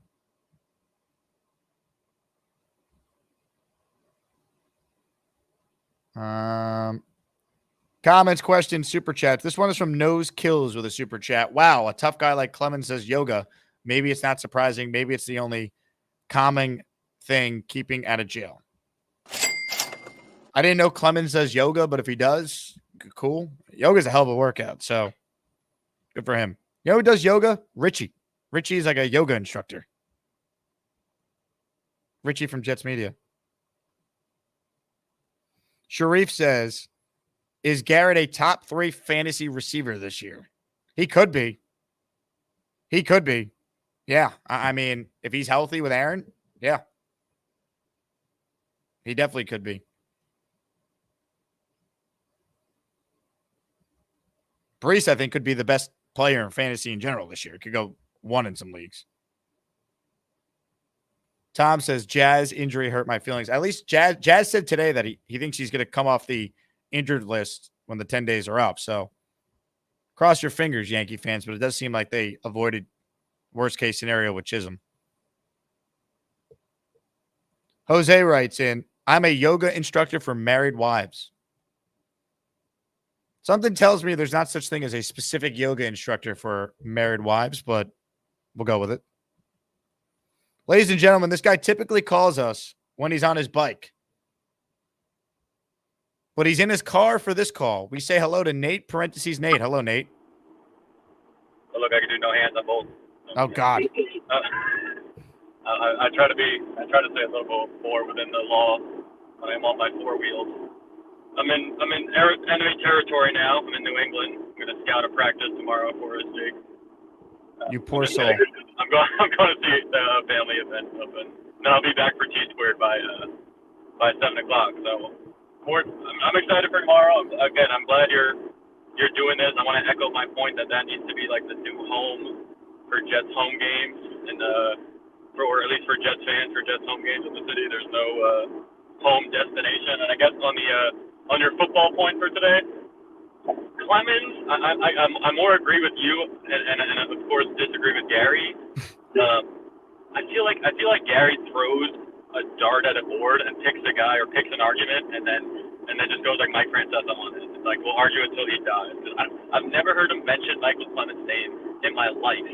And then today it was like I thought it was like a Brock Bowers argument. Like I thought he was going Brock Bowers on Michael Clemens. I was shocked, but I guess we'll find out. I'm excited to see Will McDonald. And Will McDonald was a first-round draft pick for a reason, and it's not because he's priced up. Like the guy played the run really well at Iowa State, and as we all know, it's a rotational system that the Jets have. So if Will McDonald by week 4 is playing better than Michael Clemens, this is not going to be a conversation. So whoever's playing better is going to be out there more on the field. But yeah, I'm super excited for our first-round pick, and super excited for T-squared. We'll see everyone there tomorrow. $4 shot as Martinez is throwing for 3 touchdowns, and Banana Canada will have 2 on the ground. Cheers, Jake. We'll see you less than 24 hours. Nate, see you tomorrow. Can't wait. Gary, any thoughts on that response? You don't say. Look, Gary, the bottom line is your takes are terrible. No. They're bad. They're terrible takes, Gary. but we love your daughter. She's awesome. Chicken doesn't go with pasta. Don't you know it's disgusting? Chicken can't go with pasta. Why? Because of the texture. Instead, go get yourself pizza at the closest Shell gas station, because chicken don't go with pasta. I just discovered dogs are pets. What a moment in time. Carly writes in, if you say Weagle Deagle and click your heels 3 times, Gary will appear. Bobby, is this true? Maybe. Try it. Go ahead. I don't know how to say it.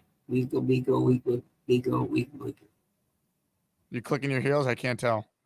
Yeah, I am. Gary? Nope. That didn't work. He's not here. I'll play train. I'll talk to late train. What did you say? I want to talk to Lane Train. I miss him. He hasn't called in. I know. I hope he does. I said. All right. We'll try it again. See if we can get Gary back. He's not coming back. He's No, probably say Weagle Deagle and click your heels 3 times. he's probably walking the dog. How do we know that? That's what they think. The dog has to go to the bathroom at this time. Say Weagle Deagle and click your heels 3 times. Weagle, I don't know. No, he's not coming back. Not with that attitude. He's walking the dog. Hello, Lane Train. You're coughing a lot, Bobby. You okay? Yeah, just went down the road too. Lane Train, please call in so I can talk to you. You hear that, Lane Train? You're being summoned. You're a great guy, Lane Train. I never get to talk to you live. Well, you know, I have my own YouTube show. If I'm awake, I'm going live. But Les Jake has a show. Bobby.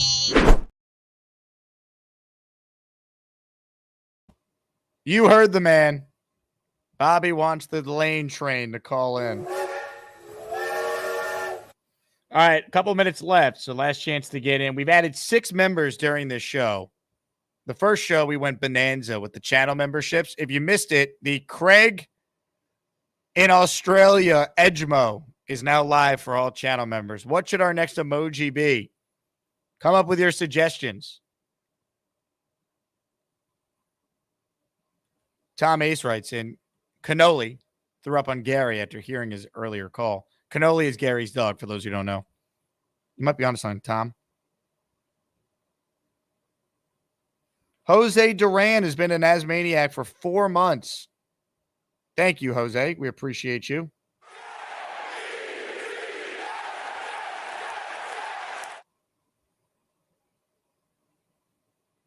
Derek says, Jake, if Michael Clemens has a good season, would you say Gary was right for once on your show? Yeah, I'm rooting for it.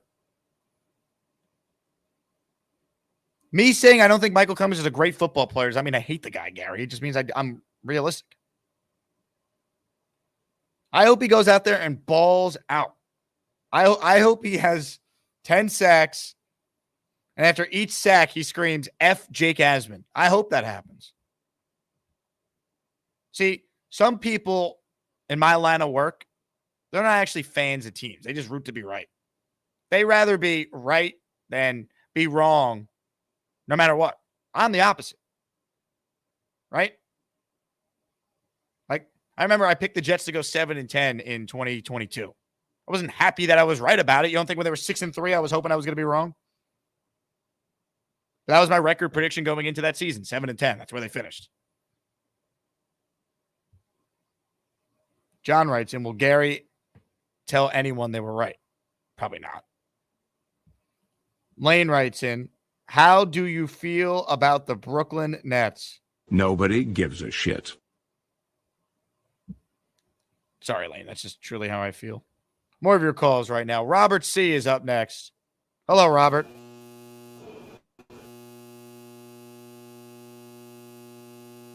Hey, Robert, we can't hear you. Nope, don't hear you. We see you a lot better. There's more lighting in your camera shot. Nope, can't hear you. Can you hear me now? Yes, Robert, we hear you. Yeah, I had to unplug this mic here. Did you see Dano Jets? Did you see his tweet where he says the Jets are maybe the best in three phases of the game they ever been: offense, defense, and special teams? The best they've The ever best been in ever all three offense, the phases? best ever defense, the best ever, special teams. I did not see that take. I mean, it's possible, but I wouldn't go Yeah, that I far agree just with the kicking and punting. Yes, Robert, we hear you. Wait, I got to turn down the sound here. I agree with the kicking and punting, but I'm not sure about the coverage. They got to prove it. Is the way I would look at it. The offense has the capabilities of being one of the better offenses they've had with the star power on it, but Aaron's got to be healthy. They got to just do it. I think defensively, I mean, they've proven for you're on the air, Robert. They've proven that they're really good defensively. Yeah, I agree with the kicking and punting. I don't know what happened here. Well, you gotta turn the TV off, Robert, because it's delayed. This is the show. Me and you talking right now. This is live. They gotta prove it. It's the way I would look at it. I don't know what happened here. Robert, thank you. God damn it. Lane wants to know, can the Jets go all the way this year? Lane, they absolutely can. And I'll tell you what, if they do win the Super Bowl, the Jets need to have you on one of the parade floats.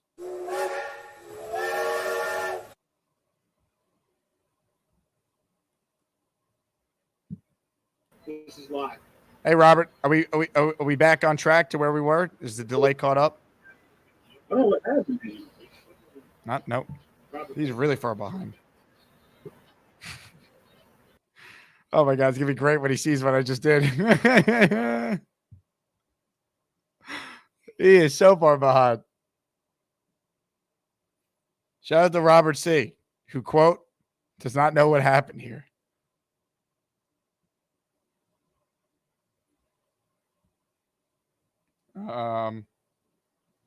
Rick Kent wants to know, is Robert calling from 1999?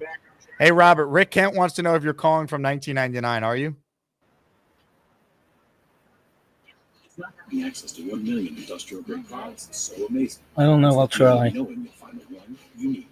Granger for the one. All right. You work on that for us.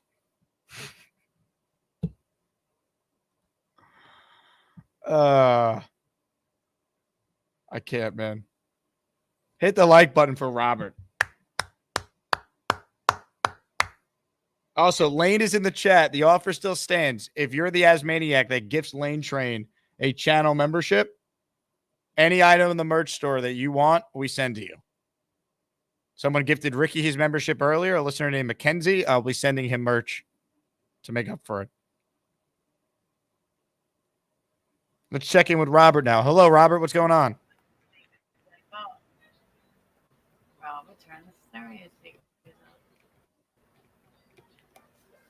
Thanks for the time, Robert. Jay writes in, Robert C. using a Radio Shack computer. That's possible. Scott says, I'm in the lobby. Can you add me to the live? Scott, go put your camera on so I can see you first. We got some guardrails here.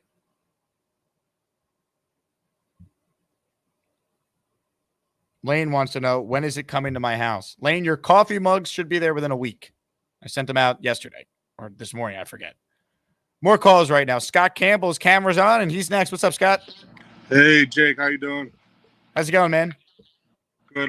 So I've been trying to, I've been following along for probably about a month or so. You know, I'm new to the channel. I happen to represent one of the Jets players. His agent. I'm actually Cole Laval's agent. I think we talked like a couple of days ago, whatever. And I had asked the chat about how the Jets fan had felt about Laval making the 53-man roster and how they felt as though he did against the Commanders last week. I was there, and I'll be honest with you, I can't say what team I like, but just put it this way, on the NFC. So, but Jets fans are really good fans, man. Like the atmosphere there was wild, man. Like that was a great experience being there. That's cool. And I'll be at Carolina games as well. What agency do you work with Cole? I own my own agency. I actually own First Choice Sports Management. So I think I gave you a follow like that. We have several mutual friends. I actually on my Instagram page is First Choice Sports _ if you want to get. Yeah, I'll message you off here. We'll definitely connect. That's awesome. Well, to be honest, I'm looking forward to watching more of him. I've been so focused on like Olu and some of like the other new additions to the line. But yeah, I mean, his story is awesome. I mean, he could play every position, which the versatility is cool. I mean, these next couple games are obviously going to be big for him. Yeah, no, he did a great job last week. I mean, I'm no scout or anything by any means, but I had him for like 5 or 6 pancakes. I mean, he was pulling guard. Had a big run for a couple of the running backs. Like your team overall, Jets as a whole, the nation, the whole team is just studded. There's no way that the Jets should not be in the Super Bowl this year by any means, because the way that their lineup is just insane. Like, and then being at the joint practices, and just seeing them overall, like it's a great experience. Everybody's doing a great job. Yeah, it's look, I could tell you they definitely have one of the more talented teams in the league. So if Cole doesn't make the Jets, there's going to be 31 other teams that are going to be interested in looking at his tape from this preseason. Especially coming over from the UFL, the Brahmers, not letting up a sack. I mean, his biggest thing was he was like a run passer, run blocker, and now like when they have a pass coverage, they put him at left guard, right guard. Between you and I could say it right now, it doesn't matter, but they're going to be rotating him in at center as well. So him interesting. 6'6", 325, 330 came into camp. He's getting a lot of love, which is good. So, I just wanted your opinion on what you thought, because I mean, you have a good following and you have a good fan base, on your end.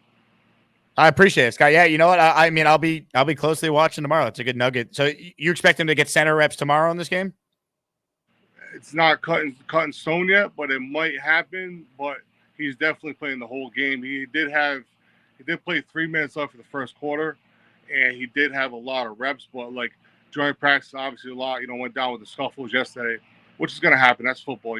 That's how you mold your team and your teammates get better and you guys back each other up, but there's going to be a lot of these guys getting looks, and if these guys aren't getting looks, look at the kid, the safety from the Giants the year before last, he was picked up. Like they saw him in joint practices. I think with the Jets, and Jets drafted him. Yeah, Jason Pinnock. Yep.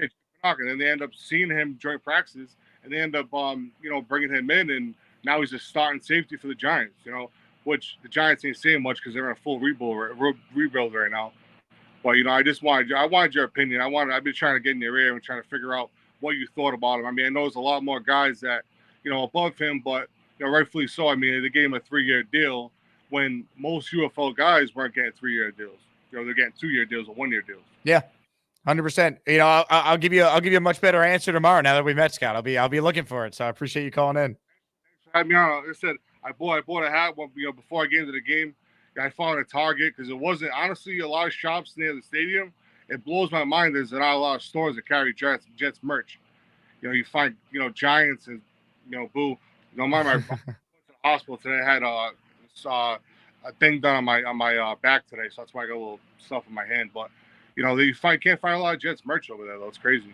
Yeah, well, if you buy it at the stadium, you're paying sticker prices for it. Target, I pay like $25. And you're paying like $100. At the stadium. Do you plan on being at the Giants game? I might be there. Yeah, I have a flight that gets in that afternoon from Vegas, so we'll see how I feel. But I did plan on going to that one, so we'll see. If you don't have tickets, you know who to call. You're the man, Scott. I appreciate you. Let me know if you ever want a jersey or something. If he does make the team, let me know if you want. I know a lot of guys on the team too. So, Malachi, I know Malachi really well. So, Al Blades, a lot of these guys that are coming up. So, if you ever need anything, just let me know and just reach out. And same goes for anybody in the chat. I'm not trying to put myself out there, but good luck to you guys this season. I'm definitely rooting for you guys. I'm rooting for my guy as well. I wish nothing but the best for you guys. Scott, appreciate you, man. Thanks for reaching out. I'll definitely shoot you a follow. We'll connect there. Thanks for having me. Scott Campbell checking in. How about that? It's a nice surprise. Hit the like button. Dana with a super chat. That's what happens if you read my tweets live. Dana, no one knows what's going on in your mind. The fact that someone was reading your tweets on this show, wild. EJ with a super chat. Cleons in 2 seasons equals Jets. I think he means Clemens. He kind of lane trained that spelling, though.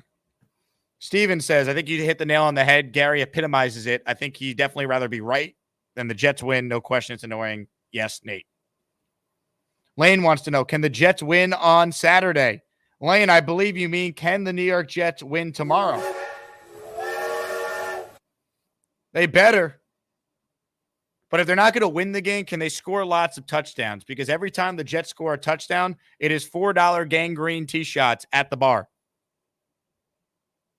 All right. So I need Tyrod, Peasley, Martinez. I need them on their game tomorrow so my listeners can get $4 shots as often as possible. Right, Robert? Right. $4 shots. Yeah, whoa, the delay is not as bad.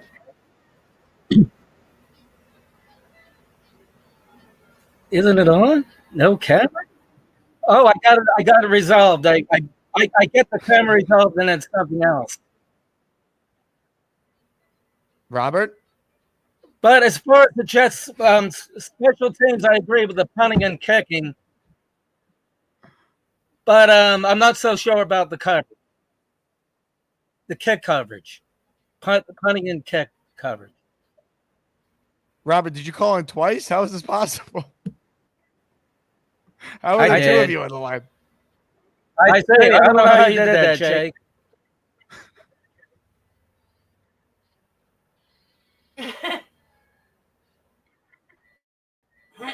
What happened? I'm double screened by myself here. Hi, Robert. Right? Bobby Midnight. Where are you from, Robert C?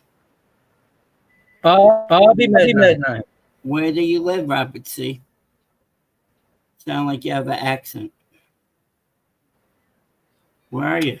Windsor, Virginia. I'm from New York. I spent my high school years out in Ohio. Spent my high school years out in Ohio. Oh, I thought you were from across the lake. I thought you were like Irish or something like that. Hampton Roads, South. Hampton Roads, Southeast Virginia. You sound like you like, Craig is from Australia. You sound like you're foreign. Like you're from a different country. That's what it sounds like to me. Jake, why do you put me on? I'm getting a lot of echo coming off my microphone here. Turn off you got to turn down your TV. That's the problem. Turn down your TV. There's no TV. TV's not on. It's turned. Well, I don't know how you call back twice. You're echoing crazy. We can hear you're echoing. There's something in the settings here. Yeah, no, that's fine. You could come on my show if you want. Now I know who you are. I didn't know who you were. I appreciate it. Yeah, I didn't know you were Robert C. So now you could come on. And I'm going live after the show. I realized something happened the night before I came on your show about a month ago. You had some guys come on camera and it caused you to cancel your show. I heard about that. And they commented later on that you thought I was one of those guys or something. Okay, you got echoing. You got to turn off one of your other cameras. There's Gary. Gary. Gary's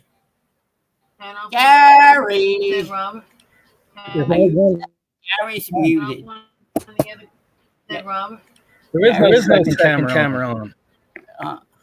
Yeah, you got to turn off one of your windows. Turn off one of your windows.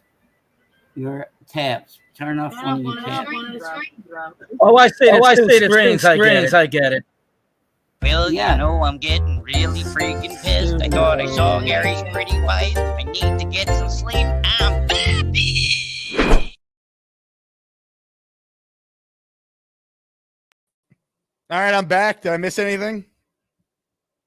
How was the commercial break? Anything happen when I was gone? Comments, questions, super chats.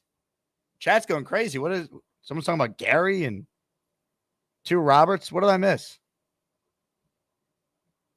What commercial break did you guys see? Steven NYC writes in, you cannot make this up. Please make it stop.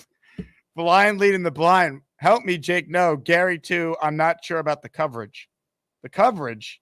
Like phone coverage?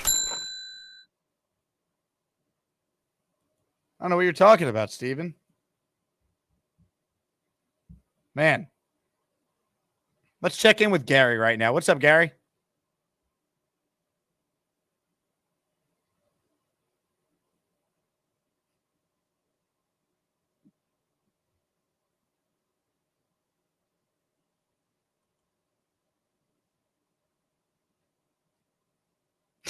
Come on. He looked right at me. Did he not just look right at me? How does he not know he's on the air right now? Gary. Gary. Come on, dude. He's looking right at the camera. Man, what's going on? All right, we'll continue with your calls before we wrap here. Weed the People's on the line. Hello, Weed.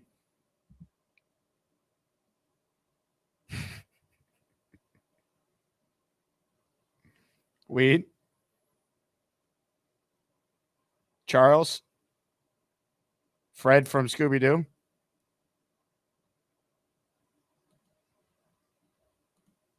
Gary. Wait a minute, something's wrong. I'm still on. Bobby Midnight. Gary is muted, Jake. He is muted. Is he? I couldn't tell. Look at the microphone. Gary, you're I didn't muted. realize I was still on here.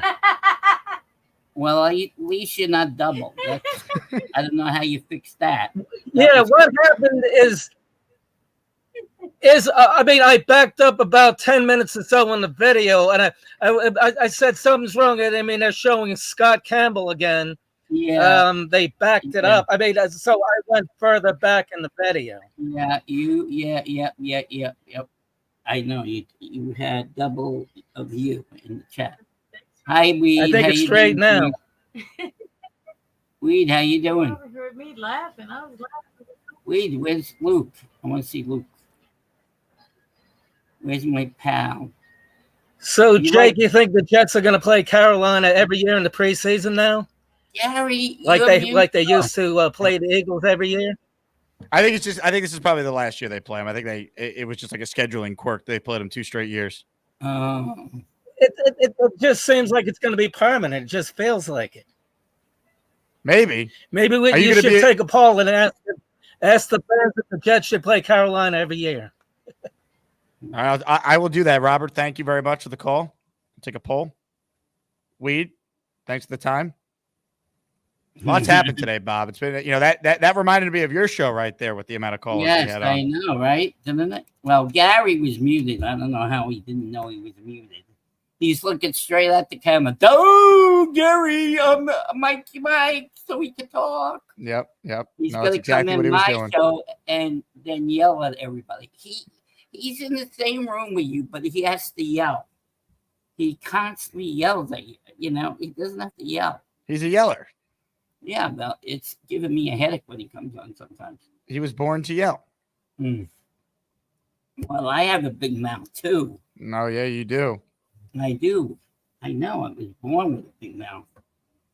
I was born with a big ass too. No, I do. Oh, yeah. Well, yeah. I just needed 27 more people on the line. It would have been your show. Oh, yeah, but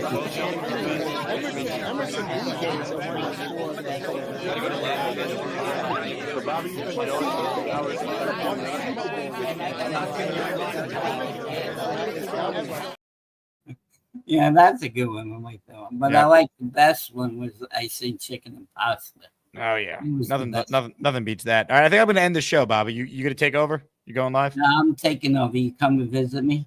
I might stop in. Oh, you might stop in. Oh, Yeah. I've had a busy day. I did 2 hours this morning. I did 2 hours now. I squeezed in Fanatics Fest during the day. Am I not allowed any downtime? Oh, you went to Fanatics today? How was it? Yeah, I that's where I met Rich Eisen. Oh, yeah, he's a good guy. I like him. He's been on the show before. Who else do you meet when you were down there? Your mom. No, I'm just kidding. I My didn't meet your mom. mom? She wasn't there. No, she lives in New Hampshire. Oh, Who else do you meet down there? that was it. That's it? You didn't meet any wrestlers? Oh, actually, you know what? I did meet a couple of listeners who stopped me. I wrote down their Oh. names because I'm terrible with names. Hold on. Yeah. I'll give them some shout outs. Oh. Shout out to listener Nicholas and his father. Nicholas is awesome. I believe he was like 8 or 9 years old, and he was the one who recognized me. Also, shout out to listener Ben, who I met walking into Fanatics Fest. So there you go.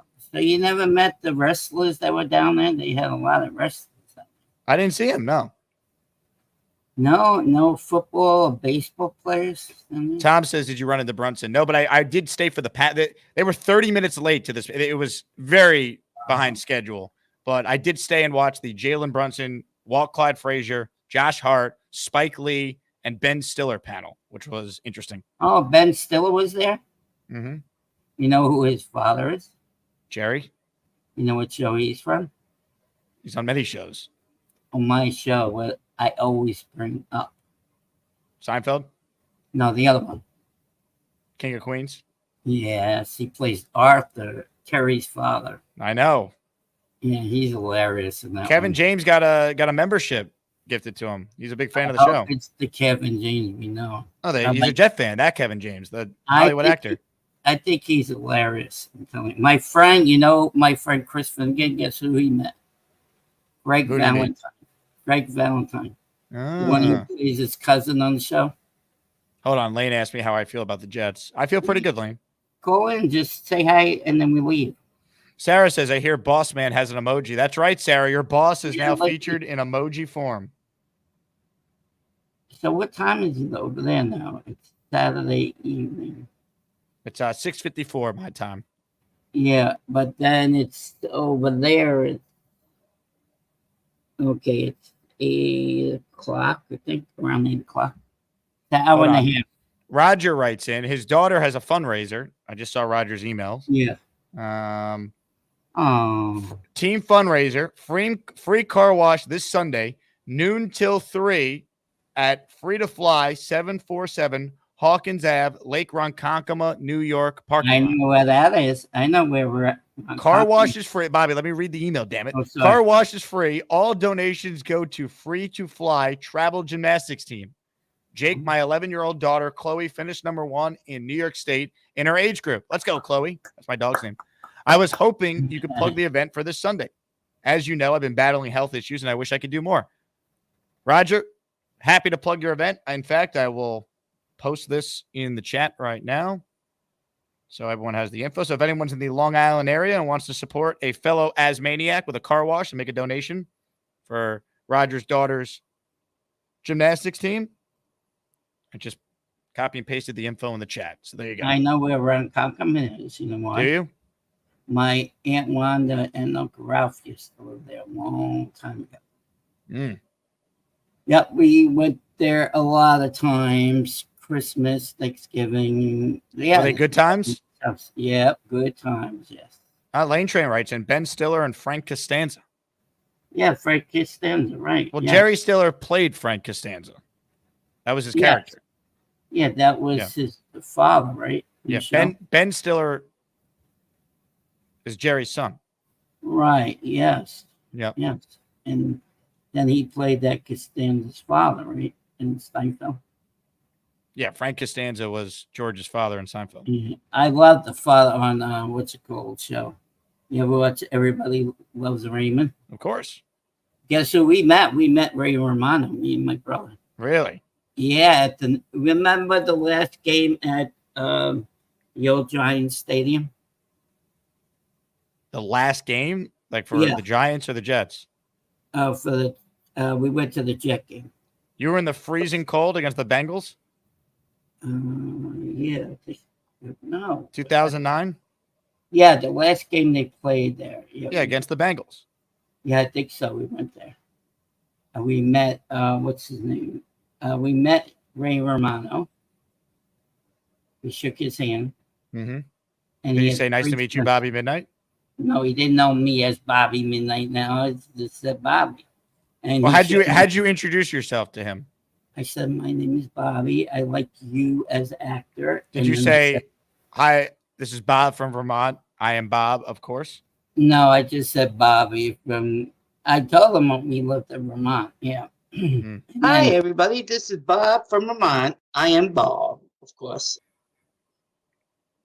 That's right. That's what you should have said.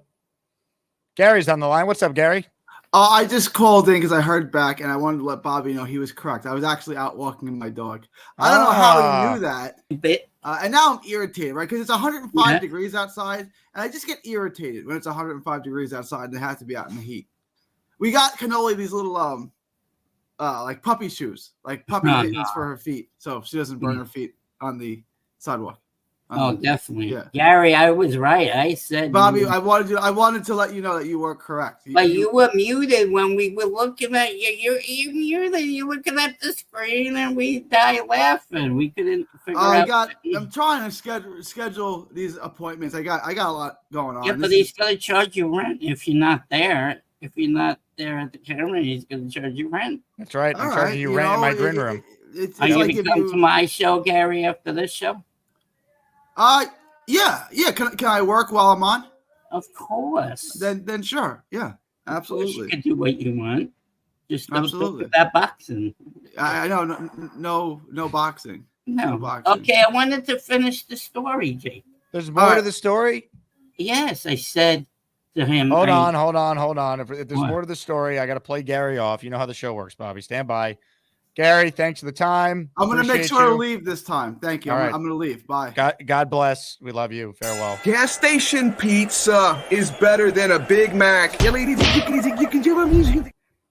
right, finish the story. So I shook his hand and I said, "Oh, I was in love with your wife. She's a very pretty lady." In the show. God. In the show, she was very pretty. You said that to Ray Romano?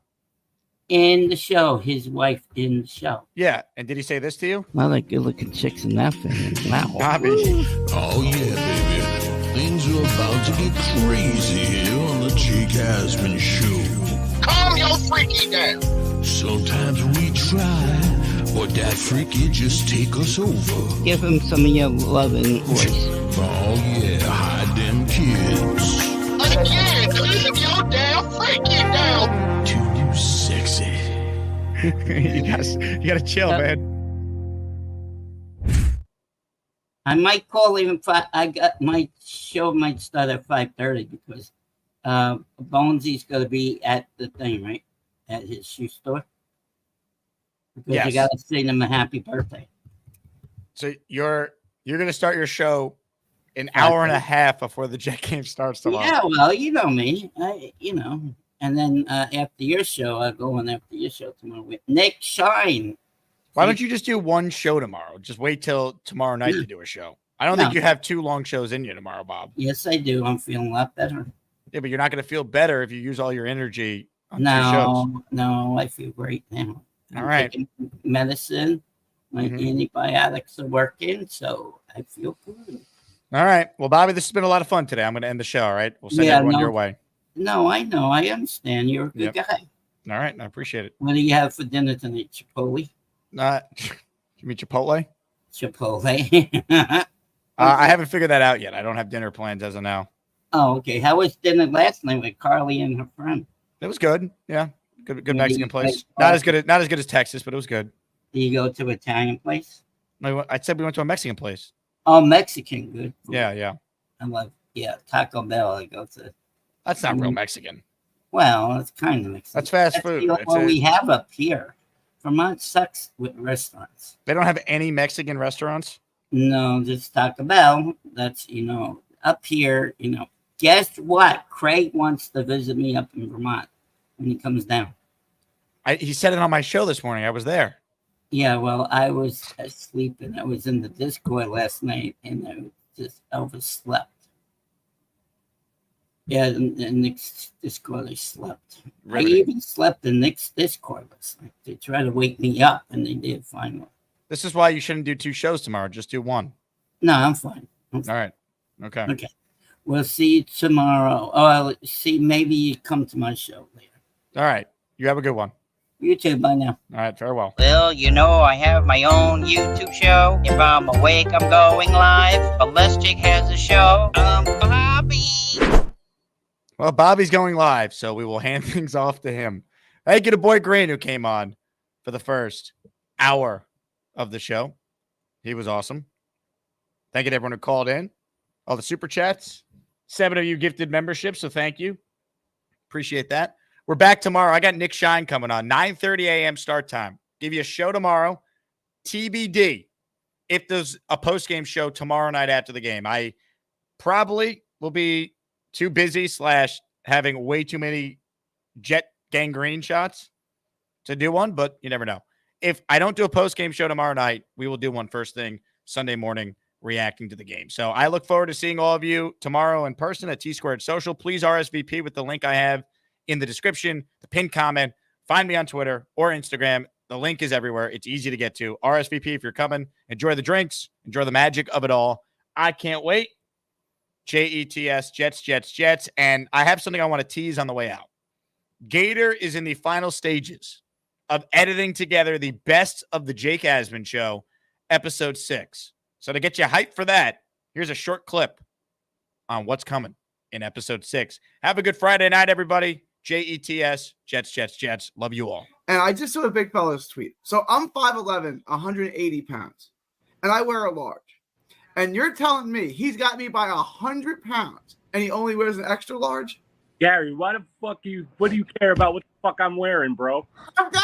Look, I'm a man of logic and reason. I'm 5'11", 180. I wear a large. You're 6'5". Why does this guy care about what I'm wearing? It makes no sense. Why do you care? Why You do don't you watch care? Curb Your Enthusiasm and someone says something like suspicious to Larry to kind of give him that look like, okay. How is this suspicious, bro? What are you talking about? 280. That's a big fella. Dude, if I wore a 2X, it would be baggy on me because my body is different. Okay, not everybody's built the same. I understand, but if you're 6'4", 280, that ain't all in your legs, bro. 6'4", 280 is a big boy. I don't know why you give a shit what I look like. You got me a little upset right now, man. I didn't mean to get you upset, big fella.